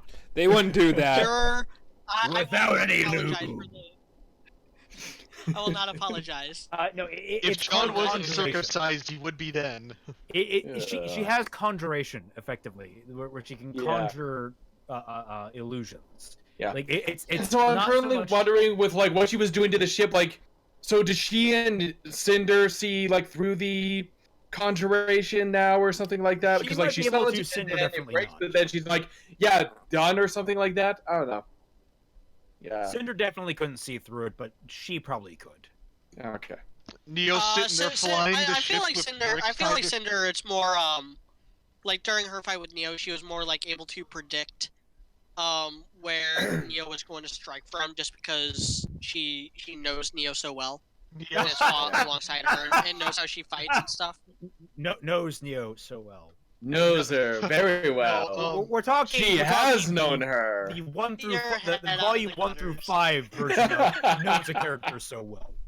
Oh, so Okay. Neo's sitting there flying the ship, and they do the and she does the prism thing. And I she's ship like, it. she's got bricks tied to her feet to reach the pedals, and and Cinder's like, you can see through your illusion, right? And then Neo just looks back and shrugs as they're flying in blind. And they crash into the sign Oh of my God. Atlas, which should segue right to the next line of I was- flying I was city gonna of make, I was gonna make a 9/11 joke, but I refrained. Steel beams. No, we're double. Yeah, we were always demonetized. Yeah. Oh man. So Yeah, but- Flying Atlas. flying. Okay, so so I just see whenever I saw the flying Atlas, and the cables running to it. So the cables could do either one of two things, which is A, keep Atlas afloat, or B, provide it with power. And so, like for me, I just see it's like, oh, they're just gonna cut off the power or cut the cables. I actually didn't think it Atlas. was either of those things. I thought it was keeping Atlas from flying away. I actually like that too. Like it's Oh. all gravity dust underneath it, and yeah, if those cables ever get cut, the whole thing is just done. Yeah, that's. Something that has I mean, I'm not saying the other. other things couldn't be true, but I thought that's what I initially thought. That was my first thought, was that the cables are from stopping it from flying away. The big thing with this is that me and Marcus, for those of you who don't know, I was working with a person named Inner Turmoil, Marcus, who we were trying to develop our own RWBY spin-off show called RWBY Over the Seas. and it got fairly deep into development before it ultimately crashed for a number of reasons. But one of our big things was that Atlas, the city proper, flew. And so, seeing that Core RWBY had that idea, I don't know how they would have stolen it from us, so I can't say that they did. But I'm going to say it anyway, because I am just indignant over the whole thing. They stole my idea, damn it! Enemy spy in the base. Let's be honest, it is cool, okay? It does. Yeah, there's been a couple. And I like things, how you can see Mantle underneath it, so it's like that very. I don't know. Didn't Oh they my say God, that you think they're gonna like crash Atlas was Atlas built down on over Mantle? Mantle or something like that? Do you I think can't that's how remember. the volume's going to end? They're going to crash Atlas onto Mantle? Ooh, I that mean, was bring hey, it that in. sounds I terrible. would like I said I wanted destruction. I would be fine with that. I wanted something like that from By Volume. dropping 3. an I wanted entire anti- section of the I city wanted on top anti-Coliseum. of another section of the city! Yeah, I Yeah. wanted Amity Final Coliseum Fantasy to 7. crash into Vale back in Volume 3. I was Same. that was my I was We should just- disappointed that didn't happen for the same reasons that I was disappointed that Weiss didn't go Jet Jaguar on the Leviathan in this volume finale. We should Oh, make it God. a recurring thing in RWBY. They should have made it like Yeah. every odd volume, a part of a city crashes into another part of the city. Like, okay, first volume, obviously you have like the planes crashing into parts of the harbor. That's a little low stakes. But then volume 3, you have the arena crashing into Vale. Then volume 5, you have like Haven. You know how it's like on top of like the archway of like 2 mountains. I think that's how it's designed. You have like that crash down into the city. Oh my god. And then finally you have Atlas crash down. Like it just keeps getting bigger and bigger with how many the size of buildings crashing down. Yeah. Oh man. Speaking of the Amity Coliseum, this is probably the most whack theory I've heard from someone that's come onto the Discord, where they were like, "Oh, the Amity Coliseum just full of Grim, and it's just gonna like roll up one day and just crash land and just cause all sorts of shit." And I'm like, I like that idea. That sounds fun. That seems dumb. It's the wackest idea ever, but I love it. Yeah. Well, I forgot that maybe it's kind of Grim infested now because of Volume 3. Yeah. But the only Grim that would be there are Flying Grim anyway, like the Griffins in Nevermore. Yeah. I feel like. God, Yeah. just imagine trying to clean up Yeah. all the Nevermore shit. That'd be the worst. So I feel like something they're probably gonna go for. Someone needs to ask that at RTX. Do Grim poop? Do Grim shit. Do Well, they I definitely- guarantee you the answer is No. likely no. It's a spoiler question, no. Yeah. So They're like the Well, Titans, they just Carrie vomit did- up Carrie- what they I mean- eat. Well, So- no, Carrie did confirm that they don't actually really eat things, so. Okay, they just kill things. So Yeah, so they Here's probably what I don't saw have to on, defecate. So this was a sinking feeling that I had to, like, especially with these last few volumes. So initially, whatever this volume dropped, it was like, yeah, 14 episodes. And then what was it, like 4 or 5 episodes in? They were like, actually only 13 episodes. It was more like yeah. 7 or 8 episodes in because it was during the. Yeah, Yeah. it was during the week that they took Yeah. off that they Which is announced weird because that I it's think going they to be could have 13 truncated episodes. the episodes 11 Yeah, and 12 I think into it the should. same episode. I think it should have been. Yeah, 12 I think this episodes. volume could have been I 12 really- episodes. I think this episode was 1 episode too long, and that might have been part of what dragged it down a little bit. That was one of many problems with Volume 5 as well. It was 14 episodes, and they did nothing to validate that length. I remember. There are 2 full episodes that should have been cut. Like To quote easy- Batman, they took a easy mulligan cuts. on episode 11 with volume 12, and it's just sort of like Yeah. nothing in volume 11 really mattered, and then episode 12. Well, yeah. Well, Volume episode 11, 11, that feeling in the Episode future. 11. did kind of get some balls. Yeah, episode 11 did kind of get the ball started. It was just a terrible episode, but it did get the ball started on the finale, and the episodes I would have just completely skipped over were episodes 5 and 7 of Volume 5. Like those didn't accomplish anything. Yeah. Again, All right. not I think we should definitely maybe open up this last little bit of the podcast to like whatever discussions and questions in the chat. So fire up them dollars because we got to work for them. Okay. Someone ask us I- about porn. It's more interesting than Ruby sometimes. I did- No comment. Oh yeah. One other thing I was gonna talk about is I kind of like how the little conversation that took place between Crow and Maria, of like Maria finally giving Crow a little bit of respect and being like, "Hey, you did good, kid." Like, I don't know. I thought that was nice. It was maybe a little too like ham-fisted and obvious. Like, okay, we get it. You know, the adults are letting the kids do their thing, which is like good. But I do like that Maria's kind of. I don't know. I like that Maria kind of, that Crow finally gets some praise from his hero and stuff like that. So I thought that was a cute You know little what I moment. don't- There for them when they fell, quite literally. You know what I don't like? Yeah. What I don't want to happen, and this thought just came to me with Blake's weapon being broken. I really hope Maria doesn't just hand over her staff and like, here you go, here's the fucking ice Fuck no, cream sign." yeah. That's not no, gonna he happen. needs to No, make a new That's one. not gonna because Maria has no relation to Blake. That's so dumb. I think it's a 0% chance of that happening. I don't even honestly think they want would her do to that. Just hand it over to hand like her weapon over to No. Ruby, especially if Crescent Rose gets Yeah. broken. Ruby, I could see, but when it comes down to Blake and Maria, they haven't really interacted all that At much. this point, because he didn't Yeah. pick up Adam's weapon, Which I feel was a mistake. I know, we've both said that, High Power, we're on the same page there. we Unless, know it was- but I really hope whatever the redesign is fucking awesome. Also, Ren deserves redesigns too. No, she's gonna get Vernal's weapon. I don't want them to That give. weird- If it's not Adams, I don't want them to give her an existing weapon. I'd rather them actually have to put some thought into. I'm making the joke because Vernal's weapon is one of the most jank-ass pieces of shit I've ever seen in my Yeah. life. Okay. It's Cool, it has literally laser a beams. Yeah. thrown weapon with a ranged weapon inside of it. What logic is that? Yeah. Oh my Turn on the god. laser and then you throw it. Was He's it just It's was God it of the War. GoBots? God of War Well, logic. no. What was it the GoBots that had like a helicopter that could turn into an airplane? I don't know. Oh my god. But that Am I is so thinking stupid. of the right Transformers ripoff? Because it was a Transform. I remember there was a Transformers ripoff from like the 80s. Yeah, GoBots. Even I Um, remember that shit. And I yeah. was born in the No, I 90s. don't. Yeah. Yeah. Well, I mean, I was Also- too. We're like the Yeah. same age, so like Yeah. I just remember hearing about it and seeing toys and stuff from it. Oh, It was still let's, around when we were let's kids watch media. asked a question. What do Go you for it. think they will use?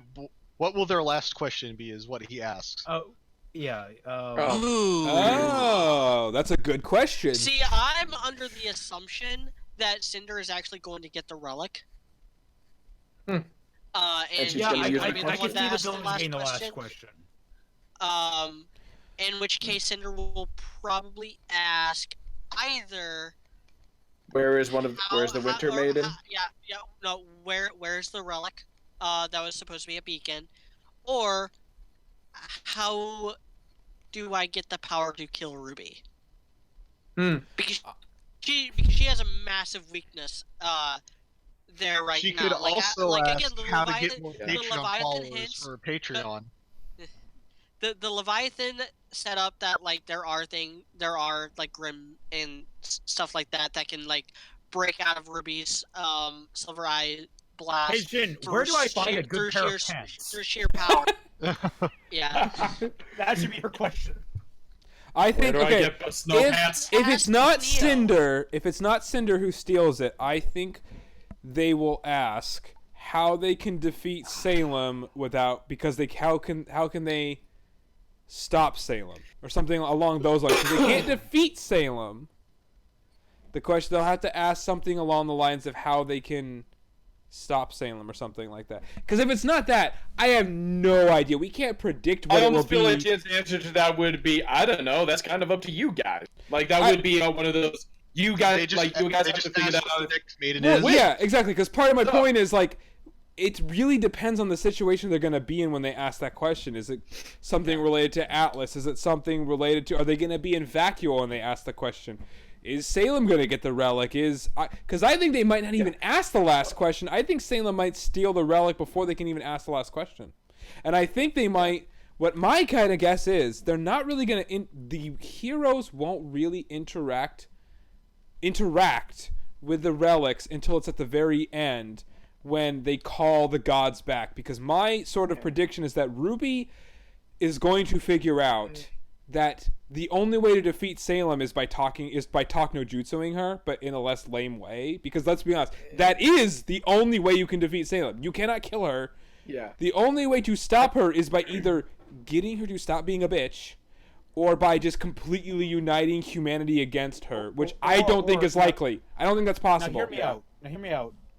Go for what it. if you were just to erase Salem completely?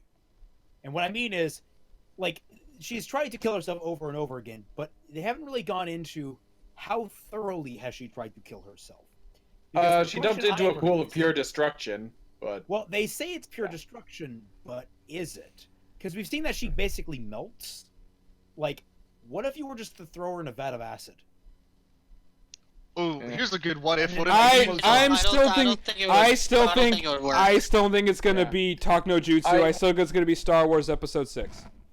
I think it's going to be like so what I'm thinking it's going to be is they're going to find a way to contain her. I think RWBY might use her silver eyes to basically like burn all of that grimness out of her basically. And Ooh, that'd be cool. And of media's theory about I don't know, like how silver eyes are also anti-magic, that maybe she, burns all the magic out of her, but like she's still immortal, and it's basically one of those things where they find a way to keep her contained, but then like over the course of like a decade or several decades, they essentially rehabilitate her and stuff like that. And it's like, I don't know, maybe we get like a sequel series with like a second generation where, we see Salem basically say anything rehabilitated. about sequel series. Because God. here's the thing. I would Celtic's love. not rolling his eyes, but I can feel him rolling I his would eyes personally- I internally. am sinking lower in my chair as I speak. I would personally. Or like we just get a thing like at the very end of this series, like an that they managed to rehabilitate her through like I think like it is lame So because this it's like is- through kindness, but it's like we had no choice. I think kind of I'm thing. fine. I would like not exactly Talk No Jutsu, because that's obviously meant in a derogatory term, but I would be fine. I like the idea of RWBY being able to talk her down, because although some people say that RWBY is a hopeless optimist, I don't necessarily think that's true. I think she is starting to see negativity and like downsides of things, but I do think she's overall an optimistic person, and if anybody's going to be able to convince Salem to stop doing what she's doing, it is RWBY. And if there's one, I didn't love the episode where they gave the backstory on Salem and Ozpin, but if there's one good thing that came out of that, it's that Salem was not born an inherent evil, and there is good in her. There is potential for good in her, and that's why I would prefer that to be the end of the series, given the precedent that they have. I think them finding a way to kill Salem is lame. I think they did a good job of setting the precedent for there to be a way. Thing of like, like that theory of you can, but someone else can. Yeah, I think that's kind of lame too, and I don't know. So this is and and also it adds into the whole thing of there is no. They're asking the wrong question. They're asking the wrong question though. They keep wanting to be like. This was kind of my complaint about episode 3, 4, and whichever episode it was that they revealed it to John, is that you don't have to kill someone to beat them or to stop them. Yeah. I'm shocked that these people who are supposed to be protecting humanity don't have that as their first instinctual guess. You would think that the character arc would for these kinds of characters would naturally be sometimes you just gotta kill a bitch.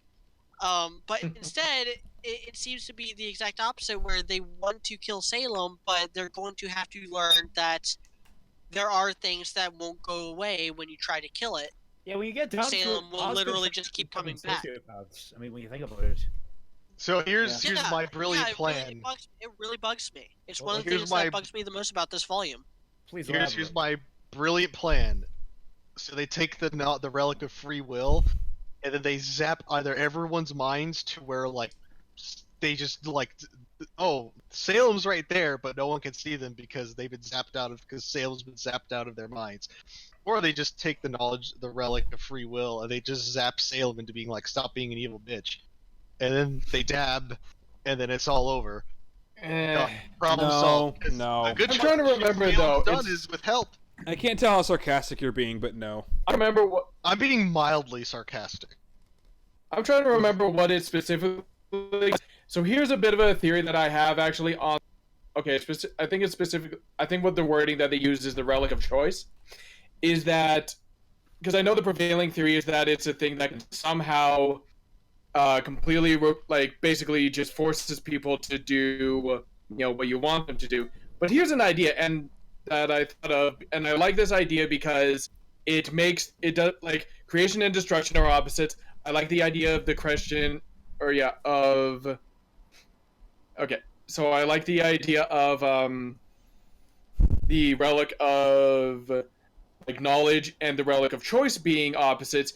Is that the relic of choice shows you what your choice can show you the consequences of your decisions. Like shows you kind of like what Doctor Strange does with the Time Stone in Doctor Strange. Infinity War. He does it in both though. He does it in Doctor Strange also. War, where it's okay. they're able to see where they're able to say okay, where they're basically able, where like either there's like a genie or something like that, where they're able to say okay, you can ask me what I can show you the future of what 3 of your choices will, tell me what choices you want to make. I'll tell you what the consequences of them will be. Like it's a way for them to see the future, which would make it the opposite of the relic of knowledge, which shows you the past. So it's like a way that they're able to counter that by saying that's a good theory. My theory on the matter is the relic of choice will be a mulligan. The idea that maybe like once per 100 years, similar ways, you can go back and change one choice that you've made in your life. Maybe. And yeah. so Ruby will go back and choose not to be born, and then we'll never have this series. All right. Okay. And so I was just gonna defend how somebody just said that. Oh, look, it's Media and Co. shitting on RWBY, doing nothing productive. It's like, are we really shitting on it at all right now? All right. We are now. All right. Look, I shit. No, that is okay. Alright. First of all, that is Huand. He is friends with Nemesis and Kitty, and he's the one not doing anything productive. That's what he was saying. That's what he was saying. Okay. Okay. It went to cool. Okay, Yeah. we're going into the lightning round now. Everyone only gets Sorry. one sentence to answer the question. We're gonna do lightning round until Okay. for the next 10-15 minutes, and then we're done. We're shutting this down. Okay? Alright. Lightning round time. Everyone gets a 1-sentence answer, and if you don't use the 1-sentence answer, I'm muting your ass. Well, what's You the have question? no power over that. But go on. Okay, shit. Now I gotta find a question real quick. So lightning. Also, Salem can summon Baron Gull, or is creating flying Baron Gulls, and that's kind of cool and also kind of scary. I was completely Yay, Wizard of unimpressed Oz. by that. I don't know. I'll be sailing. I also thought it was kind of cool how she had this almost prideful look, looking at it like, yeah, I'm a being of pure destruction, but I can still take pride in my creations. Damn it. Anyway. I thought it was. Carrington. Oh. I thought it was kind of lame, and I would have expected her to create something a lot scarier and larger if she was going to create an army of something. I still thought. That was kinda cool. Carrington, when they bring him back Torchwick, my man, and the answer to that They're not. is no. Sorry. No, he's dead. They won't. Unfortunately. He will live on in all of our hearts, though. Oh yes, let's watch his ass. ass. You think they will bring the racism plot in Volume 7 with Blake being a faunus? Maybe. Yes. I'm gonna say They're yes. gonna keep Blake from getting her new gun. That's my answer. My answer is I believe that it will be a part of the volume, but I do not think it will be a main plot point. I think it will be something they brush on that the characters can deal with, but not be the focus of the whole volume. Yeah. 2 episodes tops. I want them to mostly focus on Weiss. Yeah, I think it'll be Weiss that'll have to actually confront the stuff with the SDC. It's going to be a retroactive all that. fix for GTA basically all the world building. 24/7. Muffin Man didn't drop Ruby because Adam's dead. Opinion. 1 sentence. I don't care. Fuck him. We'll see you back whenever you need the views. Why would you? As I told GTA multiple times in the chat, we're not talking about that. If people drop their Oh Ruby, that's god! their own- Ever since I said something about that in my review, I've been getting like trolls being like, "Oh, what do you think of Eruption Fang saying this?" I'm like, "You are literally like trying to bait me." Why would you Why? drop the show just because Adam died. That actually wasn't bad. Like that was kind of okay. It's I regardless of how actually you think feel that about that's it, I actually think that that's a statement for how good this volume actually was. Because imagine a volume ago, last volume, if if this volume was still the same if Adam was still the same quality of character as he was last volume, nobody would care about his death. So the fact that people actually are upset about his death means that, they did something right with his character this volume. Finally. They retconned him Okay, properly. so Thomas Harridan says, I probably butchered his Hernandez. name. What mythical creature would you want in RWBY as a Grim? Ooh, Let me look something up real quick. that's not Oh, fair. I know what mine is. Dagon! What? Already Oh, had that with the Leviathan. That Oh, wasn't crap. Dagon. They didn't call it Dagon. It doesn't count. Oh, Oh, I thought you said Wendigo. Rudigarn. That's what I want. I was want a gonna say Wendigo also. I'm just gonna piggyback Did up. I show you guys the design we had for Wendigos in RWBY Over the Seas? Let me pull that up for you. Yeah, please do, because I would love Wendigo. Jorogumo. Ah. It's a spider Oh, demon, here's but another there's an good overly one. sarcastic production video on it. Jorogumo. Here's a good one. Dat Alien says, do you think Blake will look into the SDC and how they hurt Adam? No, I think that could be interesting. I As, think like, it's mostly gonna be Weiss. I think she already. Okay. First of all, I think she already knew and has known for years and years. But to answer the mythological question, I would like to see a Minotaur. I'm surprised they haven't done a Minotaur, to be honest. yeah, no, I agree with that. I'm surprised I haven't either. I mean, I still want a Spider Grim, not anything mythical or I mythological. I don't right, think- right now, but I just want a Spider Grim. I don't think Blake actually gives a shit about Adam anymore. I don't think she would bother looking anything up about him. I would hope she wouldn't. I would fucking hope she wouldn't. Yeah. Vincent Yeah, 810. yeah. I'm more like he wouldn't need to. If she's still on her whole high horse of being like Yeah, she a high she horse would not, she would not need to. She SJW, already knows. I'm gonna be pretty pissed with her character again if that's what she's doing. Okay, yeah.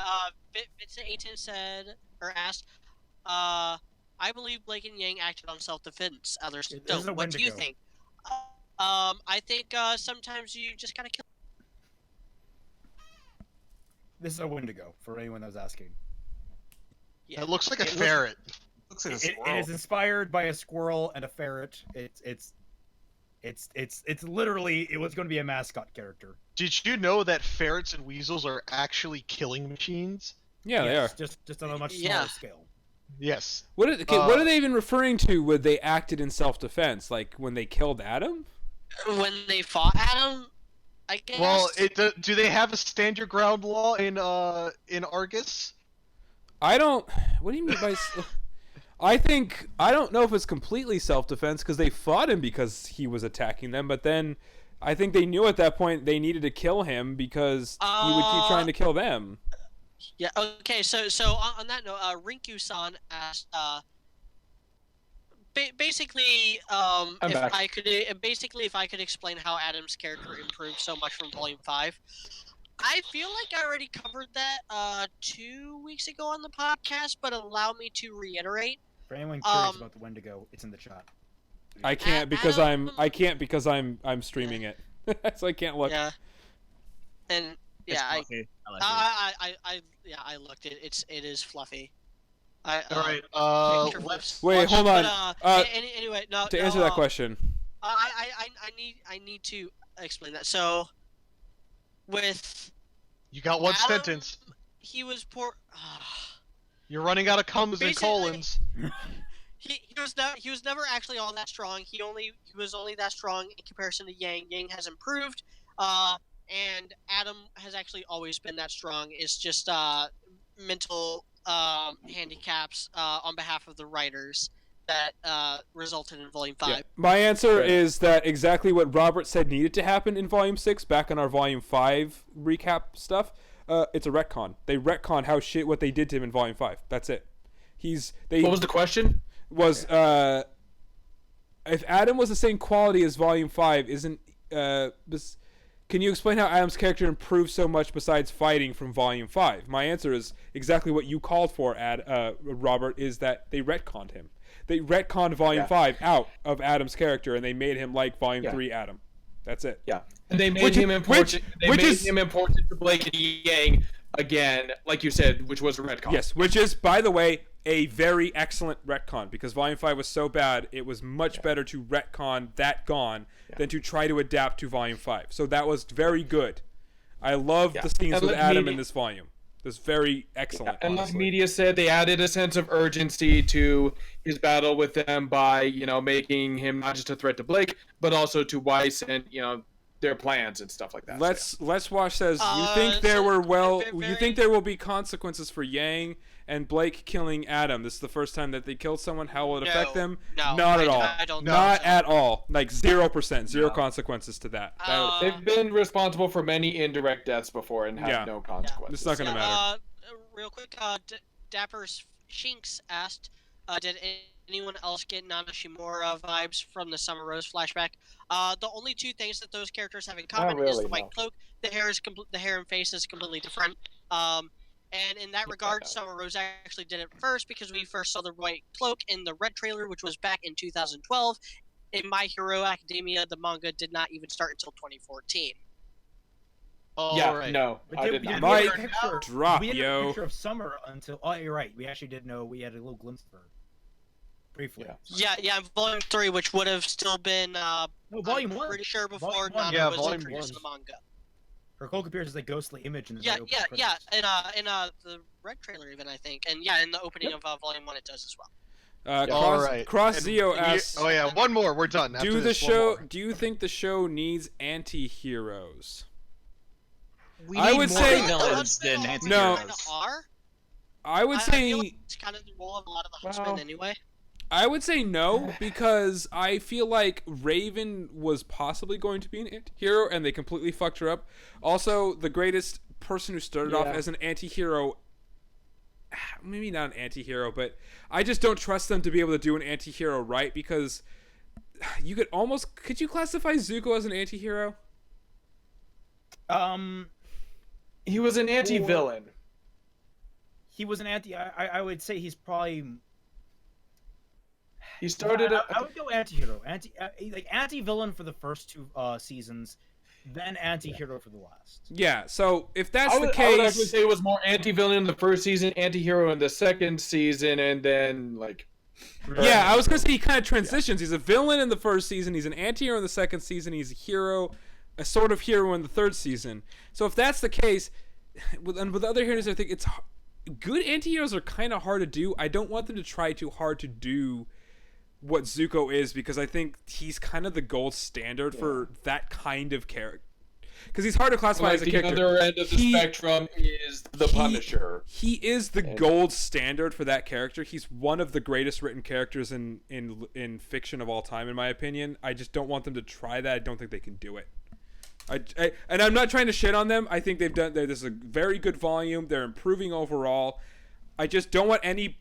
With Zuko being so well known at this point, I don't want people to try to do any Zuko-esque character, because I don't think very few people would be able to pull that off, if anybody. Maybe Emerald, but probably not. I don't want to go full It's time anti-hero. for plugging, Yeah. and we're shutting it down. We are done. Fair enough. Until the next podcast.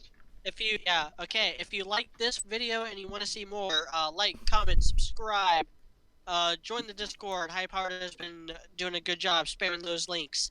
And also email us at rubyandbeyond@gmail.com. Consider supporting me on Patreon at Mediocrity4. And if you have a high tolerance for political drama, then consider following me on Twitter at Mediocrity4. I have to give that warning because I've had so many people complain about my political posts that I have on Twitter. It is kind of weird how everyone kind of. I think we all here kind of line up in the same political side of things, right? Or is it just me, you, and High Power? Okay, I actually Conservative, so libertarian, kind of, Yeah. maybe. Yeah. I am. But you're on that I I wanted am- to do a video on. Recreational Yeah. thumb I nuke think libertarian. yeah. Yeah, because I don't know what Socklocard is, because Socklocard completely does not comment on anything political, so I have absolutely no... Smart man. I don't... Socklocard, do Yeah. you even know what you are He politically? is a better man than us. And I don't mean that in an he is insulting not way. us. Like, you I just... don't. No, I don't affiliate as anything. Okay, fair enough. Okay. That's totally fair. Yeah. Independent. Celtic, what would you... Because I don't know what think, you I are, think- Celtic. yeah, I think I've watched a few of superheroes your... are- yeah. I am libertarian, primarily based very heavily in anarcho-capitalistic ideology. Okay. Yay! Yeah. I'm a lot like I'm me grounded and in that. Doesn't mean I'm married to it. So Yeah, no, we're But we're all definitely... pretty right wing. We're all, I'd say most of us are Right-wing. basically right-leaning libertarians to a degree. So, Some of us more than I have others, but theory I would that- also I have consider the theory myself that, a libertarian. So, yeah, I have the theory that that superheroes, just the concept of superheroes is a very conservative concept. So people Oh, it is. Oh, It's yeah. gravitate towards absolutely, yeah. those, it's towards, Absolutely. towards, especially like you look at people like Steve Ditko. Like Steve Ditko was hardcore Randian objectivist. I watched the same Razor Fist video, my yes. friend. I was already, can you guys do a already- synchronized I was "fuck you, already- I was right" dance, please? Can we see that? I was already Fuck okay. you, I First was of all, right. I was already hip to that fact because I read Mr. A. Oops. So I was already familiar with Mr. A. So I that's actually my first exposure I had to Steve Ditko.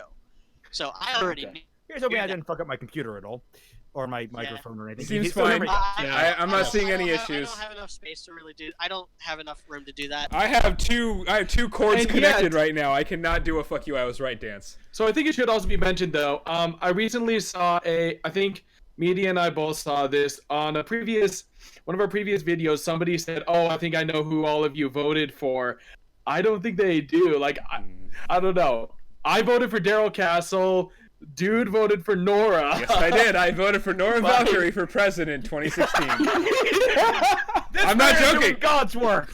I know. I did not Yeah. joking. That is actually a Yeah. fact. No. I did vote for Of Nora. course. Yeah. Of course. Oh no, I think maybe one of us voted for Trump. I voted for I'm not- Trump. Okay, there you go. Yeah, High okay, powered fair. voter The for Trump. Yeah, greatest I shit powered post of all time. Yeah, and none of us. And none of us think Okay, both of you for it. But Yeah. Aleppo.